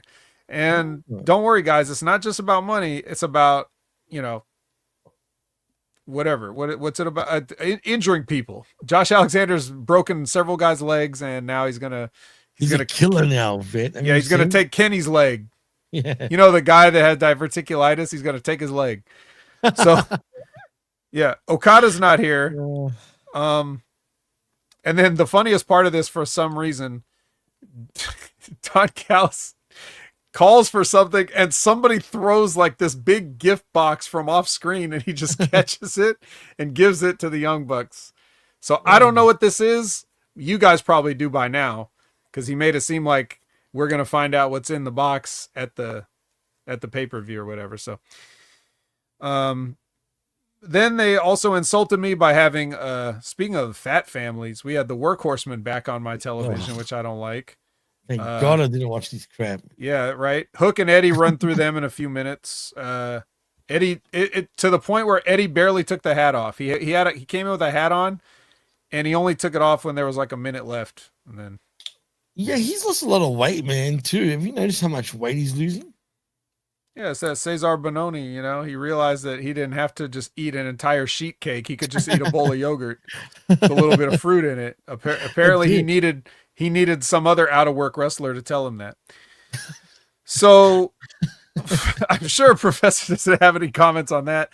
He may have a comment on Sky Team, the CMLL Trios champions versus Hechicero, Takeshita, and nobody until later when Okada arrives at the building mid-match, and then the pay-per-view starts. That's when the fireworks start. How many nights? And the pay-per-view Full Gear starts with the trios title on the line. But for Vet's purposes, there is a little bit of a caveat because the Don Callis family targeted Mystico, injured him in the back, so they can make it a 2-on-2 match. So with Sky Team without Mystico against, the Don Callis family without Okada, who's conveniently late. That's the way they would. Wait a minute, what? He won't. Yeah, they attacked Mystico. Yes, Mystico was there. They even came out to his song that everybody sings. But in the and no one cared about the song, by the way. When the started, it was actually 2-on-2, and then Okada gets his music entrance, and then it turns into a 3-on-2. Oh, no. What? Mm-hmm. Yeah, I remember. So, but I remember Mystico coming out to the song though. Later on, into the. Well, that's when I tuned in. To be fair, so. Yeah, but that's the way. Fair. But they actually did this right. They did it some justice. But again, the CMLL titles were an afterthought. Let's be real here. The real story was Okada and Takeshita, and you could say the tension between them. You could cut it with a knife. And then what I liked about this match, Jimmy and Vet, and Vet didn't see this, but was there was a point in the match where Takeshita was face down and his face was on the mat, and Okada took the time to beat the shit out of him from behind. Takeshita didn't even know who was beating him up. He thought it was one of the Sky Teams, but Okada just was like this, boom, boom, boom, boom, boom, and then he gets up and he smiles. He smiles to the crowd, and it was so great when you saw that and stuff like that. And then mind you, he blames Takeshita for everything that happens in these matches. Right, well. and he blames it. But what I love, Jimmy, in this match was Hechicero was begging both of them. He was like, "Please, guys, I need these titles. I need these titles. Please, por favor. I need these titles. I need these trios titles, por favor." And they don't give two shits about the titles and all that stuff. And of course, just like the tag team titles, I forget if it was a couple of weeks ago, they did the Rainmaker spot where Okada was supposed to hit one of, I think it was Mystico or Dorada, misses it. It was Dorada. It was Dorada. All right, excuse me, but they did the Rainmaker spot. Of course, Okada got Takeshita, and then Takeshita got pissed. Then all that other stuff. But then the hero of this trios match is Mystico. And guess who takes the pin? Vet already knows, and he doesn't have to see it. He knows it was Hechicero who took the fall. He tapped out to the what is Mystico's move? Neither here nor there. Mystico lock. The Mystical Lock. Let's just say that. He taps out to the Mystical Lock. But again, after the bell rings and the Sky Team is celebrating, we pan to Don Callis trying to keep the family together, trying to keep Takeshita and Okada from not beating the shit out of each other. And I can't tell what Hechicero is because he has a mask on, so I don't know if he's happy or if he's sad or if he's pissed, but it is what it is. But that's how we started out, Vet. So from what you saw in the tailgate brawl, that's how it parlayed into Full Gear and all that stuff. So say the kata hajime. Jimmy, what's your thoughts about this opening match? Oh man, Okada always like this. The threesome of Hechicero, Takeshita, and Okada actually amuses me for some reason. Them three, because Hechicero is just, I don't know what that, when you see him together too, if you notice he's being very, I hate the fact that he's starting to become a bit of a joke character, if that makes sense, which I don't like. But in this case, he's amusing me because he's sitting there like acting like nothing's bad, everything's cool.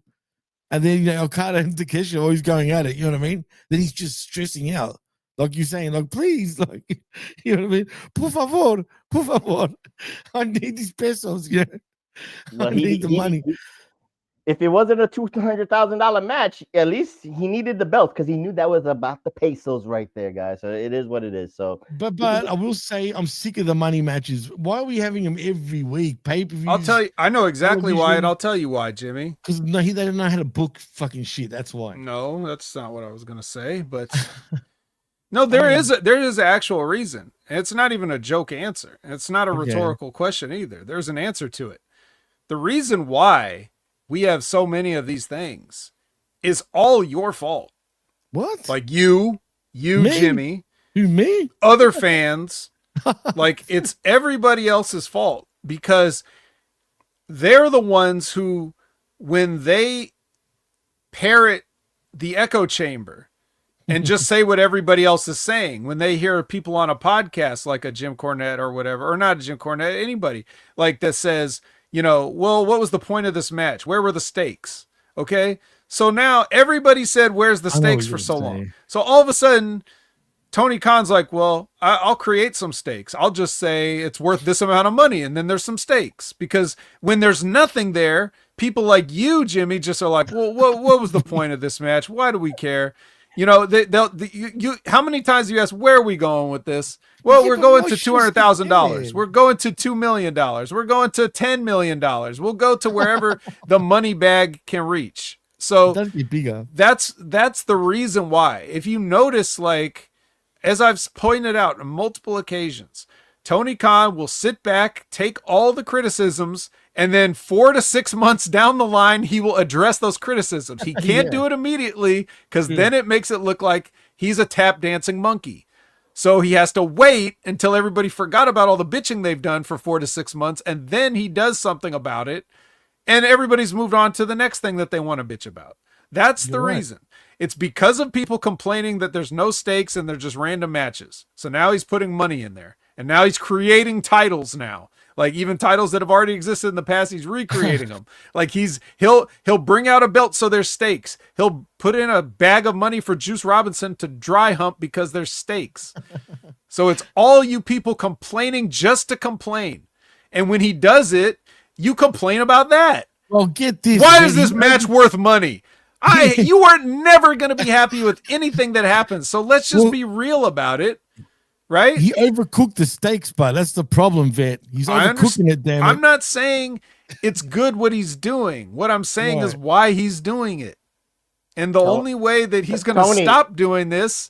Tony, I got it. The Fort Knox Gold Rush match. Oh. We just do that. All the money. All the Every money in the world. The Fort Knox Gold Rush match. It works. Yep. That's right. 9 days from tonight. So, yes. So that is the thing. Like, if people are going to, and this goes back to, you know, everything that the professor said earlier when we're talking about the wrestling fans being weird and the tribalism and the ratings and the da-da-da-da-da-da. People are only out there to complain. They have no interest in having real conversations, having honest criticisms, you know, having discussions about how. No, everything on social media and every fan running their mouth is just, look at me, I'm important, I have a take, listen to me now. They don't care about anything in AEW. They don't care about anything in WWE. They wouldn't know how to make it better if they had the power to make it better. Okay. That's the last rant I'm gonna go on because the floor is your guys' is here. Apologize, Jimmy. Please apologize. I'm sorry, Vet. Okay, I'm sorry. I mean, you're the one that's upset about it. I don't care how much money's on the line. To the whole freaking universe, the whole pro wrestling universe out there, or even caring or even wondering why he puts in money. Clip that. All I'm saying is, I want a nice steak, not like too many steaks. Maybe 1 or 2 here and there, but not 10 million of them. Jimmy, baby steps, just baby steps. You got something Ah. at least. You got Maybe a something to fight. You got something to fight for. That's all it is. We're fighting Maybe- for money. We're fighting for money that doesn't exist because they already get paid. They already get a check. We know this. It's fucking weird. Right. And Josh is right too. Of course, this is just how the world is now. It's not even just wrestling, but I'm just saying, like, it's fine. In 4 to 6 months, he'll remember that you complained that there's too many money matches, and they'll disappear. Mm-hmm. He's a genius. What can I say? Well, yeah. With that being said, we'll go on to the next match, and this is what I said, the most intriguing match of Full Gear, technically, and I'm not being sarcastic. Darby Allin versus Pac. No blood, well, no weapons, no nothing. It was supposed to be a straight shoot fight right there. Mano a mano, Nights, and all that stuff. So the story was, again, we have to play off from Blood and Guts, the fire spot. So Darby is coming in injured. He's coming in all taped up and all that stuff. So he's got a target on his body, Vet. So that's the way they're playing it off psychologically. The target is his whole body. The target is his whole body, but his whole upper body is already taped up. So you know what? It is right there for you. So he takes off all the tape and he's beating up all the burn marks and shit like that. He wants to bite him. I know that, but he didn't bite him. He said, nah, I ain't gonna go that far. But it is what it is. So at the end, it was supposed to be straight up one-on-one, but then somehow, some way, Wheeler Yuta comes out. And then Darby was supposed to put the Scorpion Deathlock on Pac, but then because of Wheeler Yuta's distractions, guys. And he was going to tap too. And he was going to tap. Wheeler distracts Darby. Darby goes to Wheeler, try to take him out of the equation, Vet. Pac picks up the bat, so a weapon is used. Uses Sting's bat and gets the win.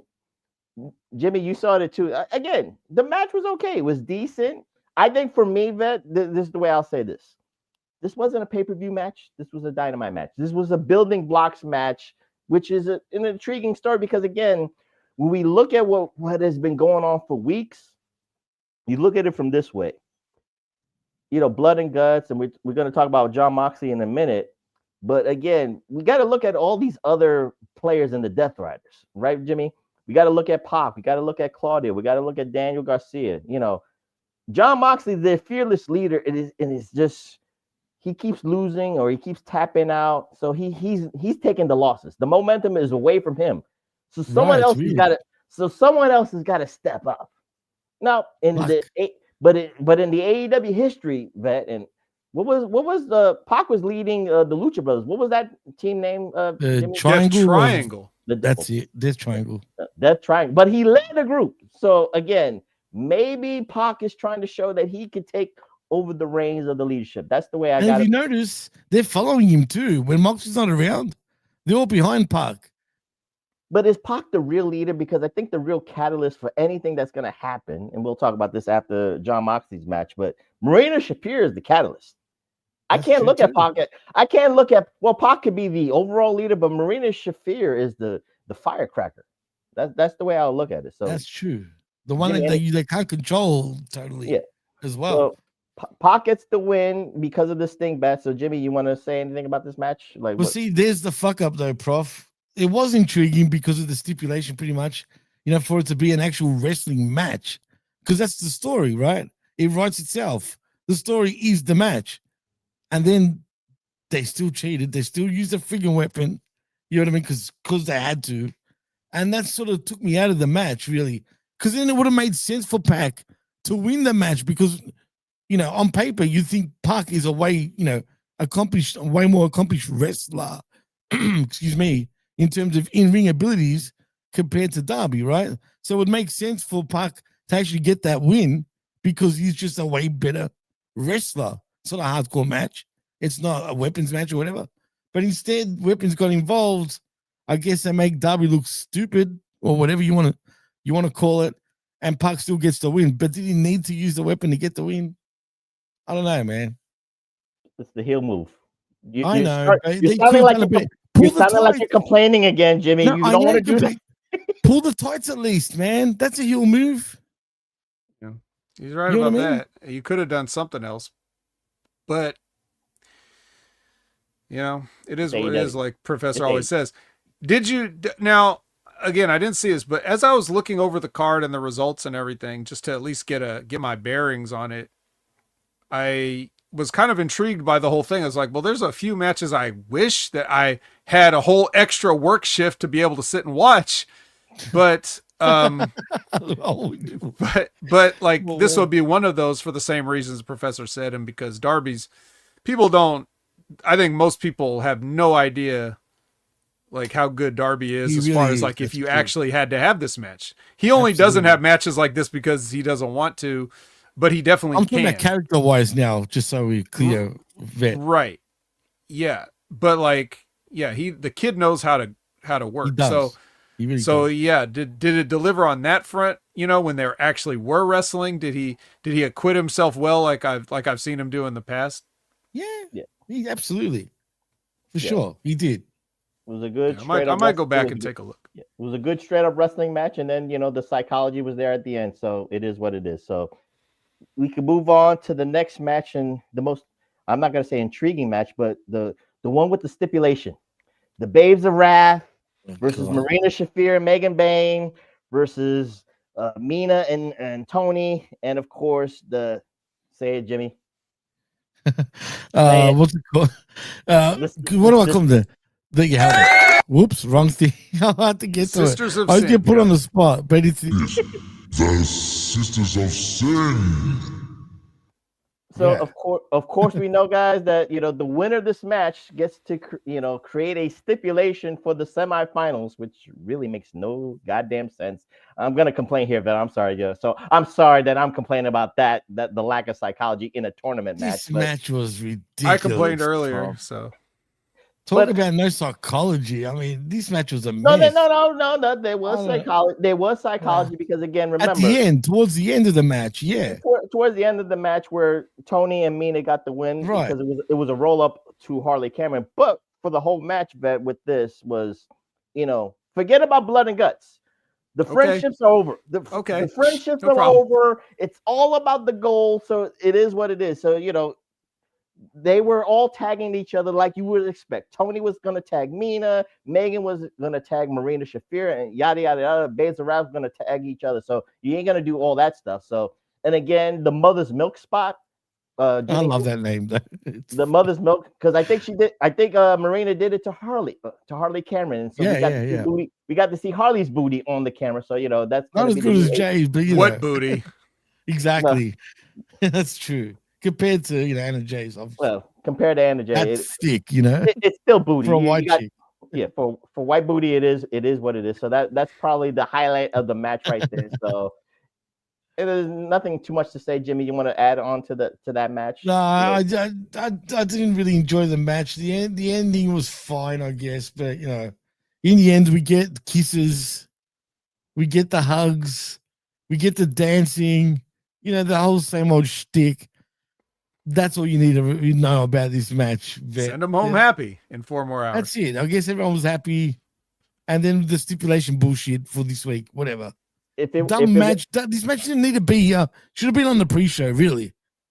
I agree. It should have been on the pre-show. But remember, Tony Khan always has to have a precedence. There has to be two women's matches. Because he doesn't know how to do the fundamentals anyway. He's trying to hide his bullshit. He needs 2 women's matches, so he needed to add the 4-way match here, and then you got the Mercedes and Chris Statlander at the end for that stuff. So and we got blood in this match too, by the way, Vet. Oh, good. It starts from here, then we go off to the races with the blood. Okay. It doesn't stop. Well, what's next? So with that being said, I don't want to ramble on, but this is probably the match of the night. This is probably the match of the decade. This is probably the match of the millennium. Match of the millennium. We got Brodito defending their tag team titles against FTR with Stokely. So with that being said, I'll give you paint your picture. Think of it like FTR against DIY. Think of it like FTR against American Made in that sense. All the pomp and circumstances, the false finishes, and all that stuff. So way more finishes, I think. You got that picture. So I'll give you that. So you can see where I'm going with that. And then the spot of the night where Stokely sacrificed his own body when Brody King was running down, was going to do a tope suicida and get Dax the Axe, take him out of the equation. Stokely pushed him out of the way and took the brunt of it. That was the highlight of the night right there. And then people were like, holy shit, and all that stuff. So, again, false finishes here, Jimmy, and you saw that. And then at the end, it was the Power and Glory move, and then the FTR, and then the finish, and then the FTR finisher. And we got, for the third time, new AEW World Tag Team Champions. Record tying too. Record time with the Young Bucks. Fuck the Young Bucks, but it doesn't matter. It only matters that the FTR is on top of the AEW mountain, on top of the tag team world, where they belong, where they should be as World Tag Team Champions. And they pretty much won clean too. Like, yeah, they didn't need to cheat. They are. I mean? Like, they are the consummate professionals. But you know this. You know how Dax the Axe and Cash the Axe. What do you call him? Dax Axe. I know Dax the Axe and Cash the Ash. Whatever. Cashton. Cashton and Hollywood Axe the Axe Axon. I love that. Hollywood Axe the Axe. Remember when he wore those Hollywood Hogan long tights for a while for some reason? Oh man, he's what a character of a bloke. Jimmy, you got anything to add to this? Look, you pretty much summed it up. No, it wasn't the match of the millennium. I thought it went way too long. I started getting bored towards the end, and the 100 bazillion knee finishes. Come on, man! Like, it was overkill again.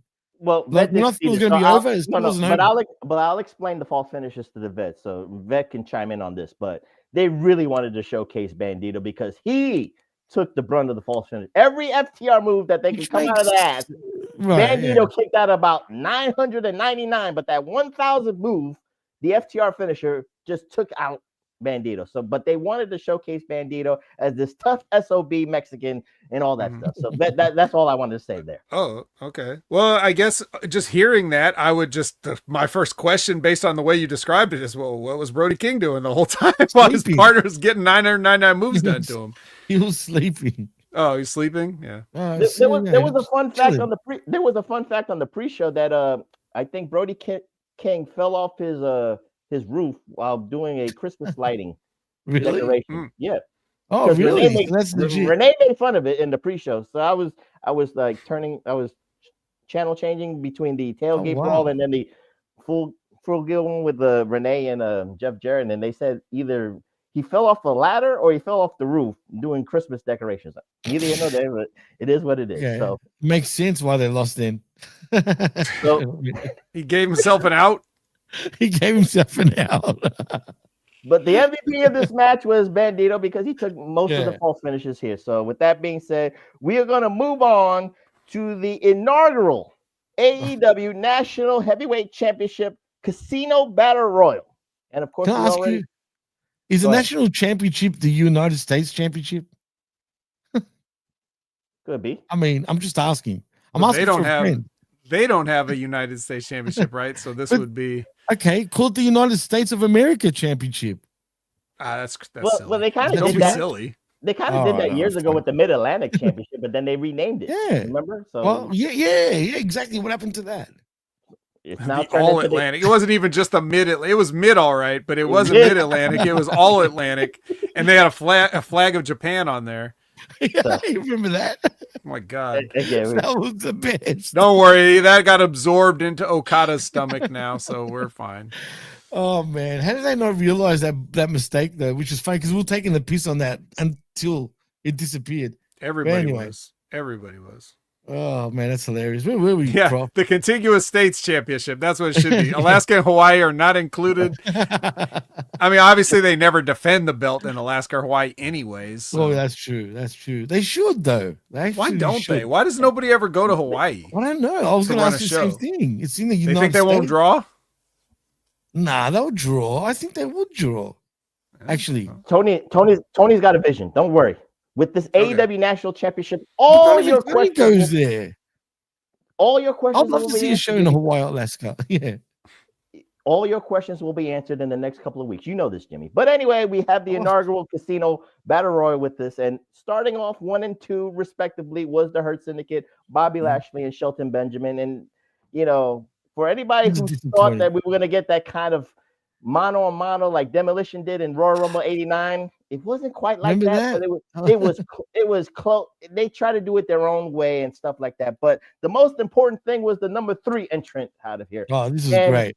But before I say this, Vet, you know how you kind of like question like the rules and situations of blood and guts with the timing, was it supposed to be 90 minutes? 90 seconds. It didn't matter. It was anything. Casino Battle Royal was even worse because even Excalibur said, we don't know when the next participant's going to come in. It could be 30 seconds. It could be 3 minutes. It could be 10 minutes. But the next participant, we don't know when the next participant. I kid you not, Vet. This is what Excalibur said. So they're writing in an excuse for their own laziness. Dude, they literally pointed it out, man. They literally pointed it out. I almost respect the audacity. You know what? Excalibur lately has been doing shit like that, man. I've noticed, which is funny. He just doesn't care anymore. But with that being said, Vet, the number 3 entrant turned out to be the MVP of the Casino Battle Royal, and that was Ricochet. So, Ricochet, people were laughing at this. Ricochet was pissed off. He grabbed the mic, or he had a mic in his hand. He was like, what the hell is this? You're supposed to be beating the shit out of each other. I'm supposed to be coming in. This is great. And then the Hurt Syndicate looked at each other and then went after Ricochet and beat the shit out of him. But Ricochet was not going to be beat up for like 3 minutes or so for the next participant because the Gates of Agony came to save the day because, again, there's no rules and all this shit here. So, Jimmy, who else was in this Casino Battle Royal? Because I keep forgetting. I just want to point out when the Gates of Agony did come and clear house with, Lashley and Benjamin. What made me laugh is when Ricochet started hitting MVP with the microphone. That was the worst microphone hits. And he said, AJ, this is how you do the boom. This is how you do a boom drop. And stuff like that. Trash while doing it. So you hear him poof, poof, poof, and then talking shit, right? Mm-hmm. But that was the softest freaking, it was funny though, but it looked funny. And then after that, wasn't it all of Moxley's, the Moxley's crew came out one after the other pretty much. Who was the first one again? I forgot now. I think it was Claudio. I think it was Claudio. Oh, no, it was Claudio. You're right. Claudio that came out first. And then when Claudio came in, when I say Ricochet took a beating, I felt sorry. Dude, he copped one of the best European uppercuts, and then he was swinging him for days and with absolute fierceness because the look on Castagnoli's face, he was like, I'm going to fuck Ricochet up. Like, the poor guy just absolutely got destroyed. That bald envy. He's like, dude, man, I've been bald for a minute, and you got all the heat and sympathy and everything. It's like, man, they were chanting funny enough during this part where he's not bald. It's not bald, even though he is, but whatever. We got the MVP. Yeah, we got the Death Riders in here. We got Jet Speed. They're going to be national contenders. We got Matt Menard. We got who else? We got Roderick Strong. Yeah. We got Orange Cassidy. These are going to be the national championship contenders, guys. Of course. And at the end, it was Ricochet getting the pin on Kevin Knight to become the inaugural AEW national champion. And of course, the Gates of Agony put him on their Matt Menard. No, that was just there for him and Garcia. The Collision announcer couldn't have took the fall. You had to beat the young black man again. Well, that is true. There is racism in wrestling. We know this. It's a Southern thing, so it is. Ricochet's half black, so I guess that's half. What are you saying? You're blaming the South. It's a wrestling thing. This is racism. That's what the IW. It's an old Southern boys game. Old Southern Tony Khan. It manifests itself. That's what it is. But like I said, but again, I say Ricochet is the MVP. Jimmy, you agree with that? He really was. He was. He killed it. He sold it. He took the spots. I remember in that match. Watch this match, Vet. Yeah. It was actually pretty good for what it was. I'll say that. I want to watch several matches actually, like for a change. Most of the time I look at the AEW pay-per-view cards and I'm like, Jesus Christ, who in the fuck would ever? But this one I was like, well, I do want to see this one, and I do want to see this one. I do want to see this one. And It's actually I don't pretty care for good. battle royals, but I care for Ricochet's antics. So Right. He was great. He killed. When I say he was great, he really was. and you guys can all check the tapes. Jimmy, you were here. You know, you've been hearing me put over Ricochet. I've been putting him over since before I did this show. Right. I probably was putting him over since he'd been in NXT whenever I was covering Next Level for the past 5 years. A few years ago, we're doing a Raw review, and you know what he said? Like that Ricochet from then, like when he was part of Raw, like he's the most marketable guy in the company if WB, knew if they wanted to, yeah. Right. And he called it, man. He called everything that he did in every sense. So I'll give you that again, Vet. Best in the world. Right there. So now we come to the point of Full Gear where Vet will not watch these matches because yeah, that's it. Cut off. there's just considerable amount of blood here. So with that being said, the next match is Jon Moxley versus Kyle O'Reilly. No holds barred match. And I said what I said the last time. I said Jon Moxley he should be endorsed by Home Depot. And he had a fork, and Marina Shafir gave him a fork, and the fork came into play. So he sticks Kyle O'Reilly in the head, and of course he bleeds profusely there. But he uses the fork, Vet, to stab him in the nipples, stab him in the sides, rake his back. So I'm just giving you all the fork spots right there. So it is what it is on that in that end part. So Jimmy, when you saw that, it's the same thing. Like I said, like again, why? It's the same shit, different day, the same. I hope that fork is at least hygienically correct. I hope he washes the fork. Sterilized. Sterilized. Yes. Right. Well, he should have borrowed Darby's flamethrower to sterilize it real quick before he went out there. Let me ask you this though, because I can't see it. Is Jon Moxley not working the fork?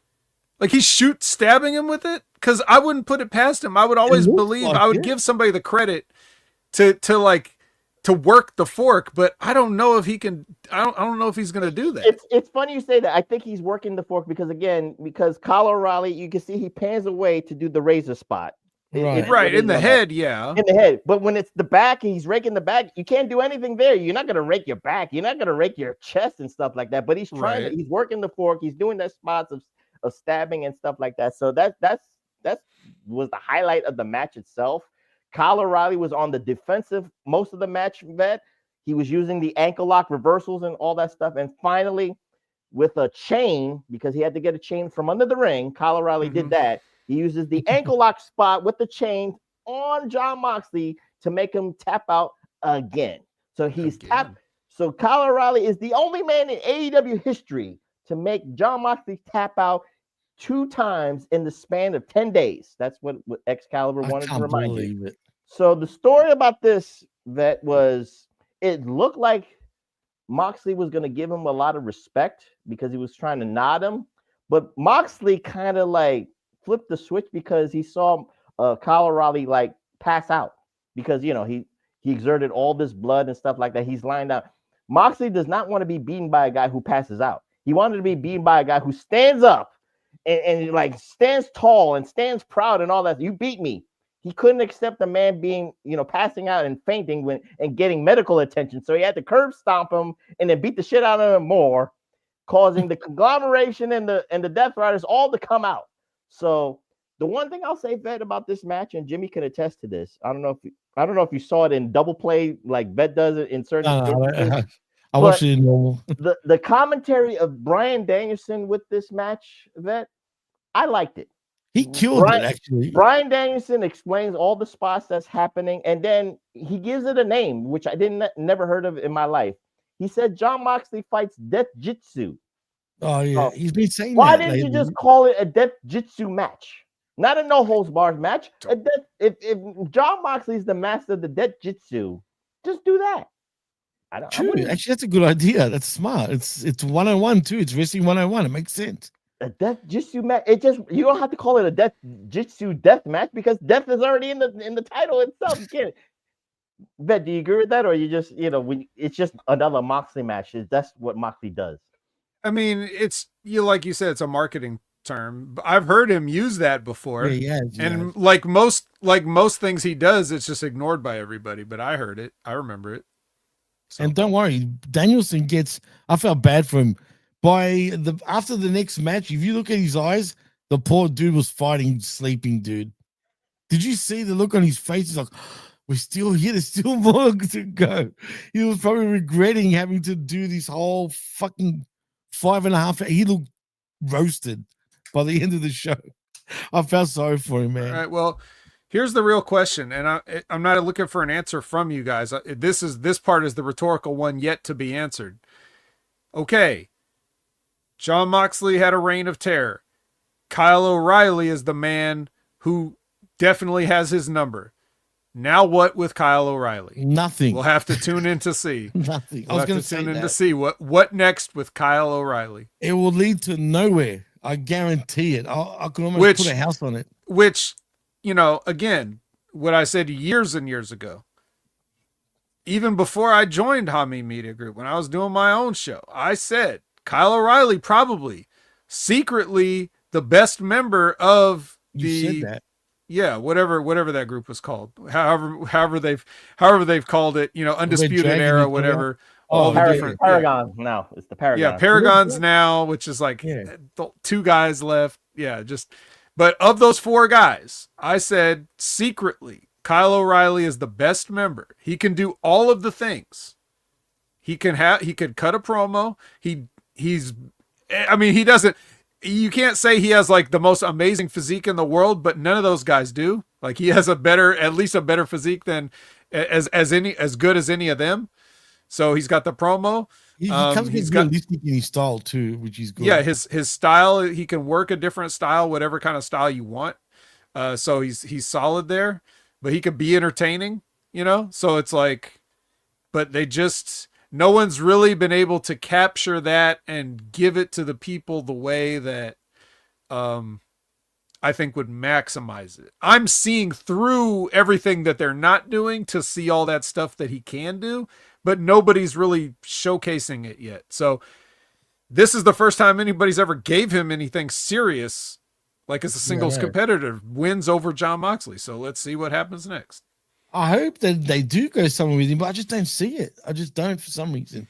I don't see it either, Vet. I just see it as the underlying story, just like I told Jimmy before. It's like it's about Moxley. I think it's about the Death Riders and Moxley because again, he's tapped out twice.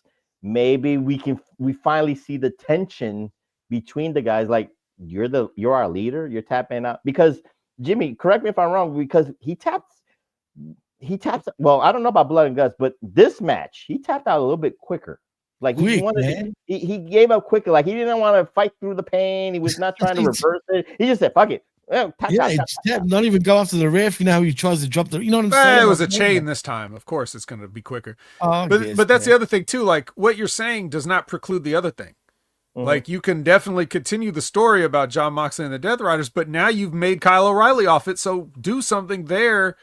Parallel. You have to do something parallel, and if you need to intersect again, you can. But I mean, at this point, if you beat Jon Moxley, the only logical thing next is you need to go after Samoa Joe because Samoa Joe, now we know he needs new challengers. So, we got that. We get that, I assume, but we'll get to that in a moment. But T and Cooper now says, if Mox versus Kyle happens one more time, could we have a double turn? Well, like Brett and Austin, basically. No. And it shouldn't happen one more time either. There's nothing left to say. It's been too decisive.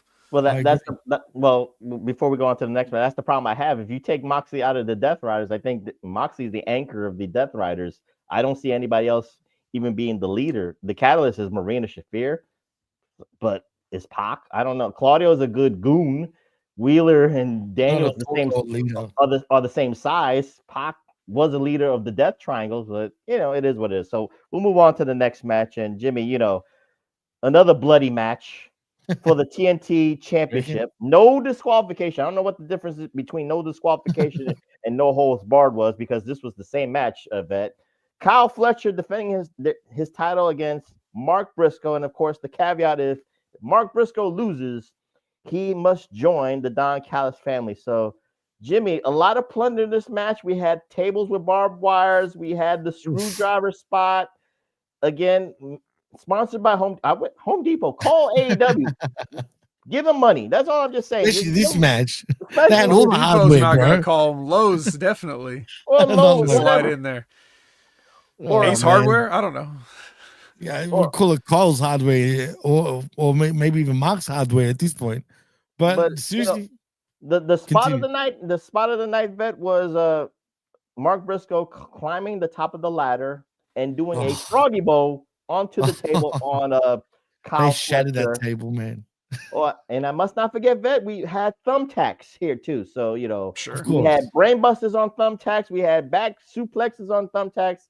Jimmy, anything else I'm missing about the plunder? No, it was mainly about the thumbtacks.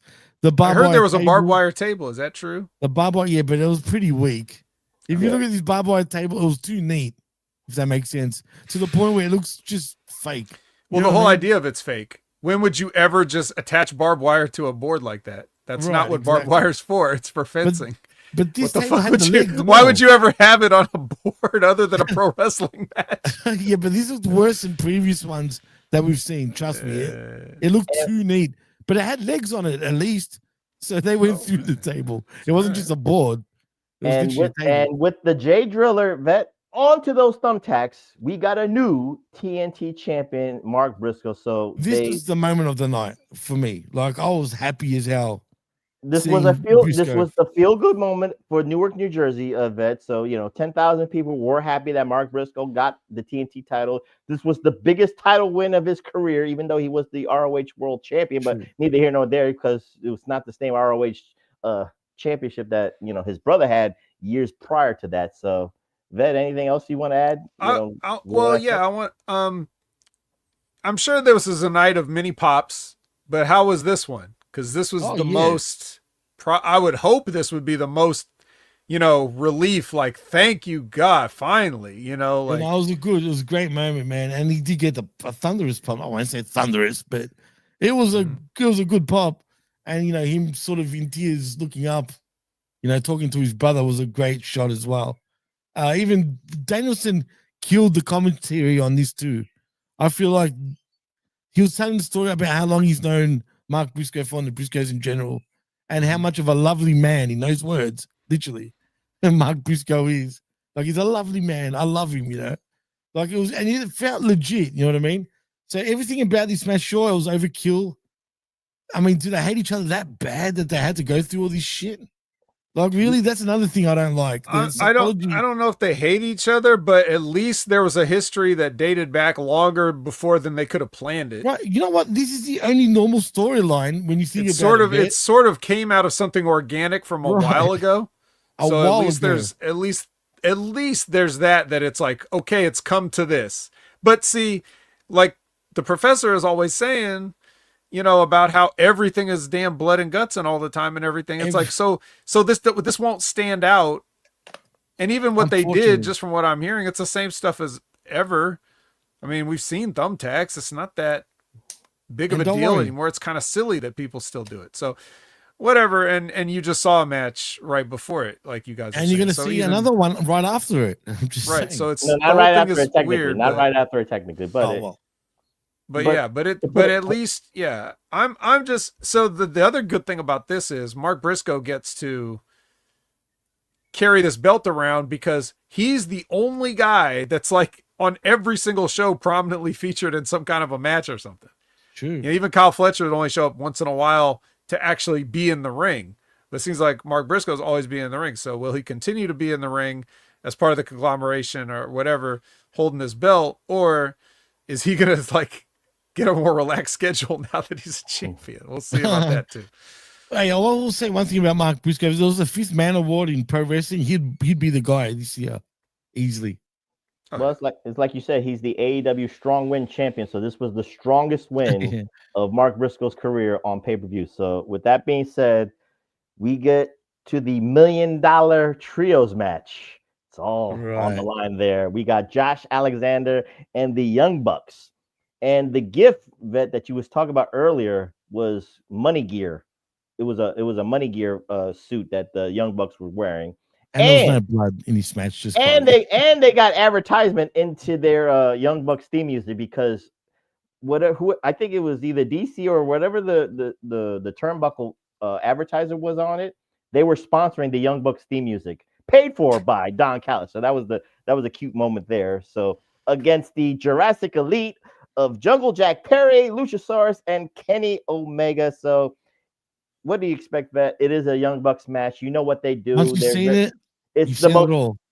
You've seen one, you've seen them all. It's very fluid. I'm not trying to, talk about bad about it. It's a good match. It's very fluid. You know what the Young Bucks bring to the table and all that stuff. So it really, I just want to talk about the end, Jimmy, because that's fuck the match. Once you've seen one, like Prof said, you've seen it all.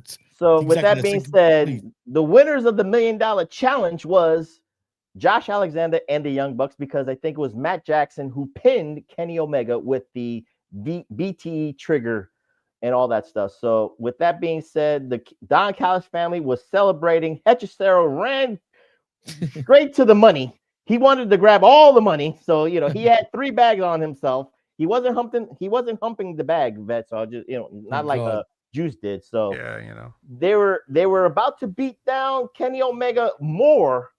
And there was a question of empathy that the Young Bucks had towards Kenny Omega. They were stalling. This was great acting, Vet. They were looking at as the Don Callis family was beating down Kenny Omega, and Don Callis was trying to sway them with the money. He was like, "Look, we got you the money. You're not broke anymore. Take the money, take the women, take the glory."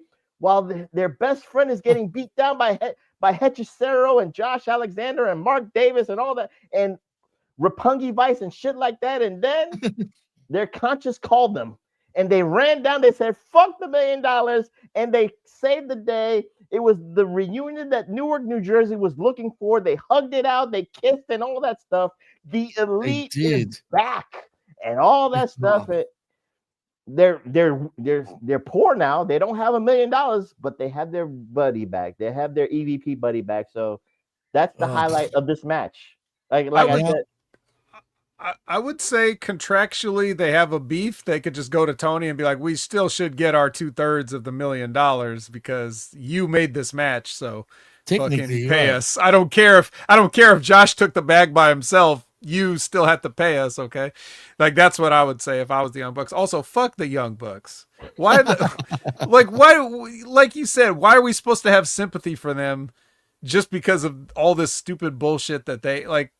You were the ones that attacked Kenny Omega. You were the ones that attacked fucking Tony Khan and put him in a neck brace. You did all of this stuff, and then you see the same thing happening to somebody else that you have been doing this entire time, and then you change your mind. Why? You already did it to him. You were the ones doing it to him. Right. Yeah, exactly. It'd be different if they never did it, but they did do it. This was now a lazy way bit of them turning babyface again. Yeah, and that's why I was asking laziness too. Like that's why I was asking earlier about the self-awareness. Do you not see how dumb everything you are involved with and are coming up with is? Because I'm sure Tony Khan at this point is just like, yeah, you guys, whatever you guys come up with, you want to do, just like he probably is just like whatever you guys want to do, and so this is probably what it is. Then they're fucking idiots, straight up. I'll say it right now. They've been idiots. But now that they're baby faces, they can't ask for that money back. They got their friend back. It's all about the bond, the unity of their friendship. Cherish the history. Love we had. Remember that song? Yes, we all remember that song. But the interesting part, Vet, is even after this, Renee Paquette got an interview with the Don Callis family, but she got the interview with Don Callis, Okada, and Takeshi. Oh, this is good. I like these actually. She was trying to ask Don Callis, this has been a bad night for the Don Callis family. You lost the Young Bucks, you lost the TNT title and all that stuff, and you couldn't win those trios championships. And of course, you see the tension between Okada and Takeshi and all that stuff. And then, Don Callis is trying to promote that Okada's going to defend his title at the Continental Classic because they were promoting next that's week, coming. Vet. Next week, the Continental Classic. So we can't wait for those Wreckage reviews, Oh, right? yes. Can't wait for those Wreckage reviews on the Continental Classic. But Takeshita said, you know what? I'm entering into this Continental Classic to draw some intrigue, to draw some fire into Okada because he cannot wait. And Don Callis was playing it off like, you know what? The more the merrier, because then all of the Don Callis family could be in this match. Smart answer. And I will be the ultimate winner and all that stuff. But he kind of like say it like that, but you knew what it was meaning. Then you hear somebody screaming behind the cameras, and it was Kyle Fletcher. Yep. He was mad that neither Okada or too. He was like, what happened to Proto Okada? Proto Okada. What happened to Prokeska? What happened to that? Where were you when I needed you the most, when I lost my TNT title? He went off on him. Then he declared he was going to be in this Continental Classic too. So we got 3 members of the Don Callis family already announced for the Continental Classic, bet. So I'm just giving you that, synopsis of that interview. I'm sure Mark Briscoe's going to be in it too. Probably so. So they can renew their rivalry again. 100%. Yeah. And then Kyle Fletcher will beat him in the Continental Classic, which will earn him a TNT rematch, which he may have already asked for his rematch by the time the Continental Classic happens. We don't know. Tune in this Wednesday. Live TNT. So now we come into the double main event, even though it wasn't kind of like parlayed like that. So we go with the AEW Women's Title match. Chris Statlander defending against Mercedes Moné. She was wanting to become 14 belts Mercedes. And Jimmy, I think this match, it was great. It was decent. I liked it. And of course, match, pretty much. Psychologically, they were playing on. Well, the one thing, Jimmy, you got to remember this was I thought Chris Statlander almost fucked up her legs because she. So did I. I thought that was legit. That seemed legit. Because Vet, you did not see this, but they were doing the grand entrance for Chris Statlander, and she was coming out of a spaceship, but the doors didn't open, so she had to kick it down. She had to kick it open, so she almost looked like she stumbled. And I was like, wait, she didn't mess up her ankles, right? Please. But did you notice that she was selling that too later on, dude? In the match, I don't know. Because she was. They were mostly focusing on her forearms and stuff like that. Oh yeah, I thought it was a leg too. But I was laughing a little bit like that. But Vet, I kid you not. Even you don't have to watch the match. Just look at the entrance and look at what I'm saying. She comes out of the spaceship. Okay. She has to kick it open, and it looks like she almost kind of like twinged her ankle. Didn't need to hear nor that. But the match, it is what it is. Well, it might be here or there. Jeez. Well, again, it might be. She could be hurt. Damn it. We might need to beat her and take the belt off her, because she's injured. And I know just the person to well, but go ahead. Chris is a trooper. Statlander is a trooper, and tape it up. A lot of false finishes, a lot of that stuff, and a lot of money maker spots. You're missing something. What am I missing? We got 14 amigos. Oh, we're no 13 amigos with 13. Oh, 13. Belts. Sorry, right. Yeah. It was the belt. She hasn't become 14 belts, Monet yet. So 13 amigos, man, one after the other. Oh my god. The match is what it is. It was a good match for maybe like 18 to 20 minutes, bet. And at the end, Chris Statlander wins with her finishing maneuver. And I guess the caveat, because again, what I wanted to say, she's a choker now. I can't believe she lost again. That's the thing. That's the point. But it took so long, and it took Chris Statlander saying this, that because again, if you did this after All In, like she had to win all these belts because she couldn't win the big one. I'm cool with that, but they never acknowledged that on TV. But now it's crazy, bro. Chris did that. Chris did that, Vet. She actually acknowledged, like, you can go all around the world and beat all these women for all these championships, but you'll never beat me, and you'll never get the belt that you. She said that in the promo, right? Right. She said that in the promo. So, Vet, I like where that story is going. Does she lose 13 belts after this? I don't think so. But again, does that mean that Mercedes has to win 10 more belts to alleviate her insecurities, not to get the big one again? That's the question, Vet. That's interesting, actually. I bet you it is. She could win 10 more belts, I guess. That's no problem. But here's the thing about that. In all seriousness, it's just all joking aside. If Chris Statlander says that in today's climate, that is going to make a babyface out of money if she's not careful. Because then the fans are going to want to see her do that. Because that's kind of a heelish thing to say, even if the babyface is justified. It's kind of a dick move to tell somebody, you can't beat me. That's like a sort of a childish taunting thing, right? So if they don't play this right, then, you know, Mercedes is going to have to work overtime to maintain her heel status. Well, again, like I said, it goes to the insecurities, but then she could sacrifice maybe 3 of her belts, maybe lose one in Argentina, maybe lose Mexico or something like that, lose the Arabian Women's Championship, at least to show that it is bothering her. That's what it is. If you play it off, it's like a drug. That might eventually have to happen. Yeah, she can't have all these forever. So, but that's the fear, guys. That's what I'm saying. Like, does she win 10 more belts because she can never win the AEW Women's she's insecure, title? right? Like, I like that idea. I actually do think it works because she's in her mind, she thinks she's the best, but deep down in her heart of hearts, she's extremely insecure and knows she's choking. She can't win the big one.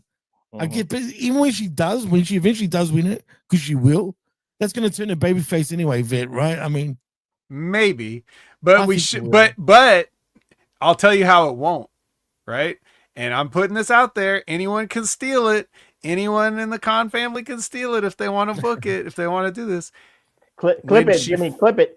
When she finally said, when you decide you're going to pull the trigger on Mercedes and give her the big one, you have her put up all of her belts. Like, if I lose this match, I will relinquish each and every belt back to the promotion from whence it came if I do not win this match, so that everybody thinks, oh, this is how they get the belt off her, you know, without her having to go around and do a job tour or whatever. Like, this will be a way to do that. And then she wins the belts and she keeps all the other belts and then she has more belts. That's how you do it.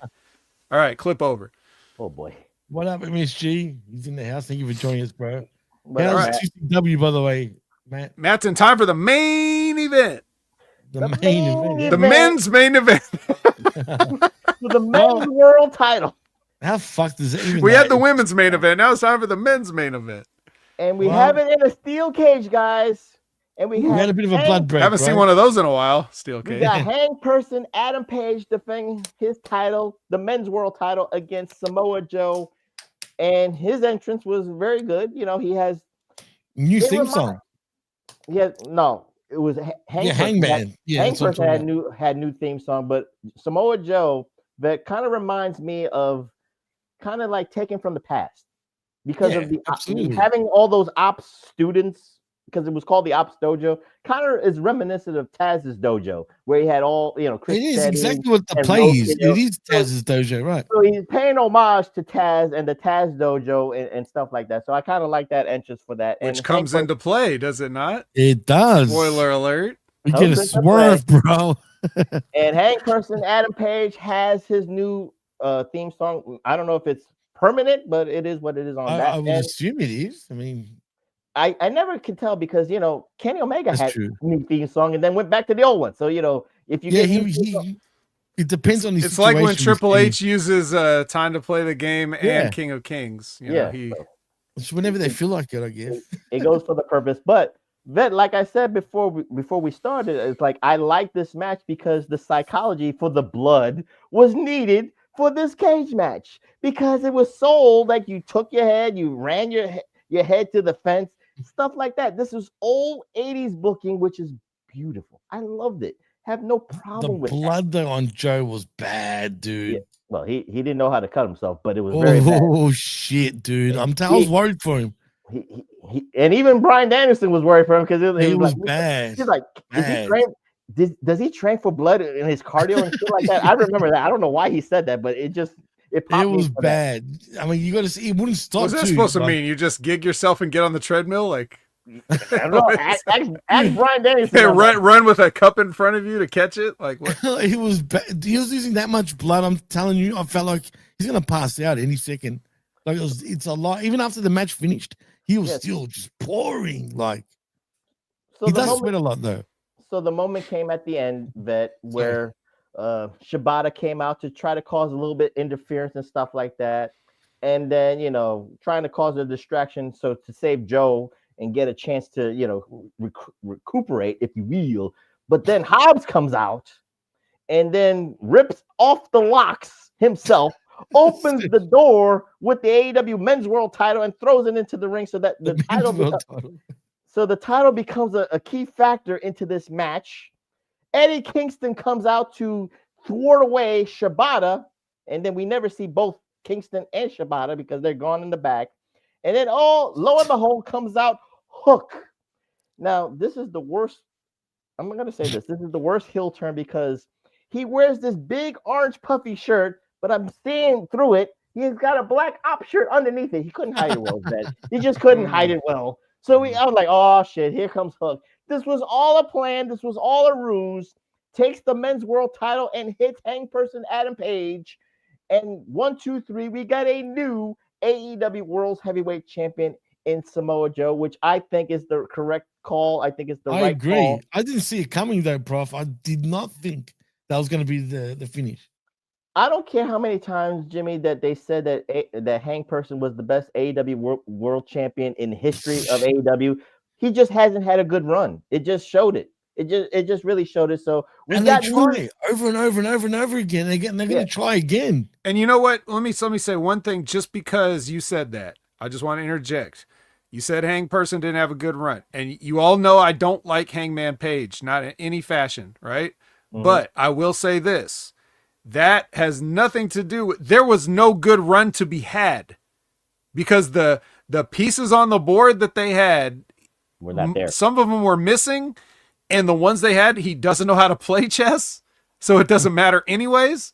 He can't even play checkers. So it was never going to be a good run for any, especially for Hangperson, because there was nowhere for him to go. There was just nothing for him to do. That's why it was the wrong call for him to be the guy to end Moxley's thing. But they could have been, because who makes a comeback and they make a big deal? Because I keep thinking, is someone going to debut? Like someone new? Because, Tony loves right. We didn't get any surprises in the gauntlet, did we? No. Normally that'd be a place for a surprise. I guess they just didn't have shit else. No. I already told you the contenders for that national title. We don't need that. We don't say we say the surprise for the end. While the Ops is gonna beat down Hangperson and celebrate with the title, the lights go out, it gets dark. I think people initially were chanting MJF. They thought it was the devil was coming back, but we see Prince Nana in the aisleway. He's about dancing in the darkness. Dancing in the dark, and we got new theme music again, Vet. And who comes back? Swerve Strickland. So Jack Swerve Strickland too. He was jacked up. He was fucking jacked, man. I was like, whoa. But the funny thing, Vet, was Samoa Joe was actually smiling that Swerve was coming down. He was like offering Hangperson on a silver platter to him. He was like, "Go ahead, beat him up." He burned down your house, dude. I like this because he made his boys separate, stand side by side, like one end on the other. Let him come in the ring like a boss, man. They played off the history, but then, of course, Swerve is not about that to a degree. It's all about the world championship. So he beats down the Ops and all that stuff. So at the end, we get a nice picture of the Ops on the rampway, but we have Hangperson and Swerve Strickland standing side by side as we go dark. So I think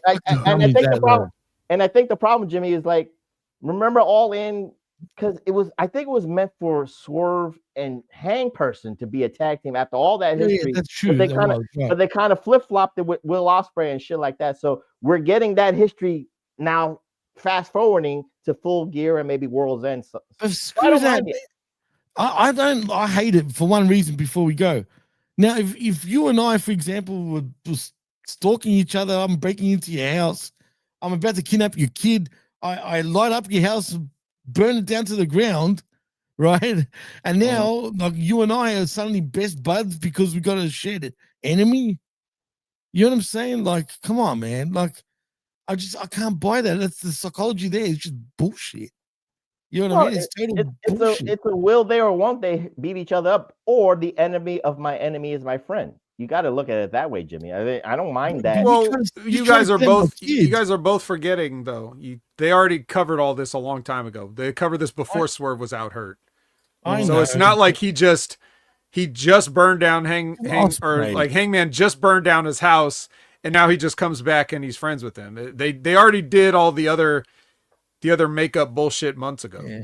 Ospreay was the reason behind that. Yeah. He's begging, please. Like, please. But he was he not begging? Like, he was begging. Damn near, yeah. So, yeah, that's the only thing. So, yeah, I guess I'll say this, Vet. I think people say they're shocked. Maybe that they're surprised that Samoa Joe won, but like you explained, Tony Khan did not write good stories for Hang Person to have a good run, and the pieces were not there. The players were not there. So Samoa Joe is a great, I don't want to call him I don't think he's going to be transitional, but he's a great transition.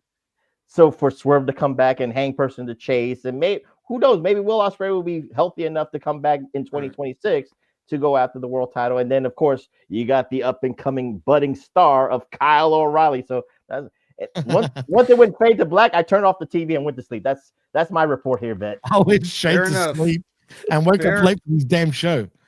Fair enough. Yeah, I don't know who in AEW could win that title and have a good run with it. I don't think there's anything satisfying going on in that main event scene. I mean, the fans won't tell you that, but they don't know any better. No, I think I'm just talking about for the people that are like really looking for something they could sink their teeth into. And most of Paige's run, I already forgotten it. So I can't remember who he faced. Oh yeah, that's right. It was Joe before that again. Yeah, it was Joe before. And, and then Joe again. I guess he put the title up against Hobbs in that Pulse Count Anywhere match. Before, right? Wasn't it? The night before, that was amazing. Or whatever it was.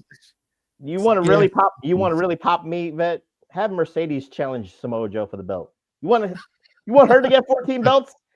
If she can't get Chris Statlander, she can beat Samoa Joe. They could do that. Wow. I would love to see them do that because that's even good, even though you don't actually do the match. Just for her to say it is funny. It's good TV, right? Like, oh yeah, put her over though as a babyface again if she was like that. Like, she shouldn't do it to Joe. She should have done it to Hang Person. Hang Person would have been perfect. That would have been right. Awesome. Not Joe. Like, don't make me get that too. Like some just passing by, like on her way to the ring for a match or something. He's doing an interview. That would bury him completely, though. Yeah. Well, what else? What could she do that he hasn't already done to bury himself? Exactly. Did she sew the butterflies on his? No, she did not. Actually, credit to him. He hasn't been wearing butterflies for a while. I'll have to check out that new theme song and see if that's manly. Would you call it manly, Prof? I got no comment. Or Swerve. I have to see what that song's about. Swerve is better. I'll say that. Like, but is it better than Swerve When I Drive though? No, I don't think so. I think you get used to it. You'll get used to it where you'll feel seamless. Like it suits him anyway. Put it that way. All right. I think one thing before we go, guys, is just to me after Full Gear, like we got this problem because for Dynamite and Collision purposes, you got the Continental Classic and then you got the AEW Women's World Tag Team Title Tournament still going on. So you got two tournaments going on at the same time, so you can't really build proper storylines. Maybe in my humble opinion, do you agree with that, or they could build something through the Continental Classic? We know that Okada and Takeshita have been building something that they're going to use into it. That's the only thing. That's the only overlaying perfect storyline to a degree going into the Continental Classic. But then with the Briscoe thing too, obviously that's ended now. But you know what I'm saying, right? They're the only two things that actually were making sense with stories. Well, even in the other Continental Classics, they had other non-classics matches on the show, so it's just going to be normal. Back when Jimmy was complaining about everything, back when we did the last Continental Classic, I just told him, like, look, if it wasn't going to be this match in a tournament, it was just going to be this match randomly. So what's the difference to you?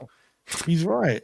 But that's what. Yeah, it's just I'll give it all a chance, Jimmy. That's all I said. Just give it a chance. We'll see. All right, let's give the people a chance to get the hell out of here because we've I know, we kept gave them him 5 hostage. hours.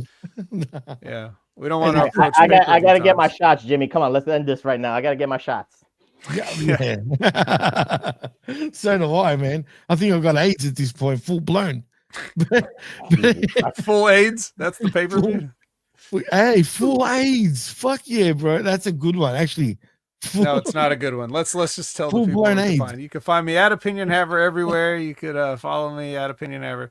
Favorite social media platforms. You could check me out every Monday at 6:30 p.m. Pacific, 9:30 p.m. Eastern for the Impact Attack with Brandon, where we talk about the few TNA viewers that they have.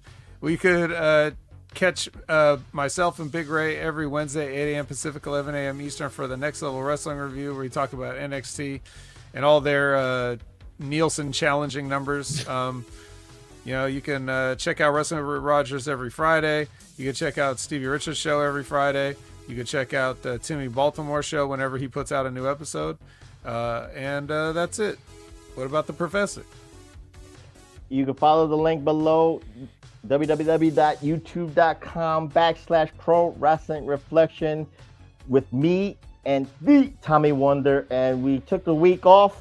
So hopefully we'll be back next week with a episodic episode. We're gonna go back to Global Wrestling Federation 1992 circa, guys, and we talk about an episode featuring Hot Stuff Eddie Gilbert as the Global Wrestling Federation champion. So hopefully it will drop by next week.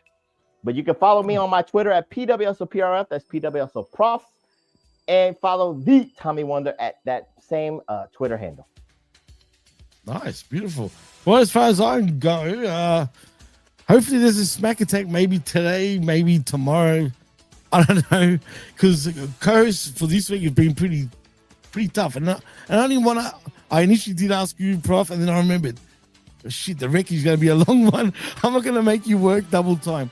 So, and then Vet, I already know with you, if you really need me, ask me. But even then, I haven't watched SmackDown, so. Oh well, better anyway. Yeah. But the fact that technically I have to do it, that's the only reason why I want to do it. But it will come out sometime within the next couple of days, just to see if anyone's available. Matt, are you available? You back yet? If you are, hit me up. But other than that, there's also I Like a Raw with myself and Big Ray Hernandez every Tuesday mornings at 10 a.m. Eastern. So don't miss out on that, where we talk everything WWE Monday Night Raw. And of course, I'll tune in right here for that wreckage every Sunday mornings, 11 a.m. Eastern, with the three of us. And in saying that, I guess it's a wrap. I am Jimmy T. He is the best in the world, Jaime the Vet Williams, and he is the magnanimous and glorious special guest host every week, Chabelo Vera Cruz. And you are listening. Professor. Yeah, the Professor. And you are tuning in and listening and watching live on Humming Media Group's YouTube channel, and of course on channelattitude.com after the fact. Till next time, thank you to everyone who tuned in. Adios. Peace.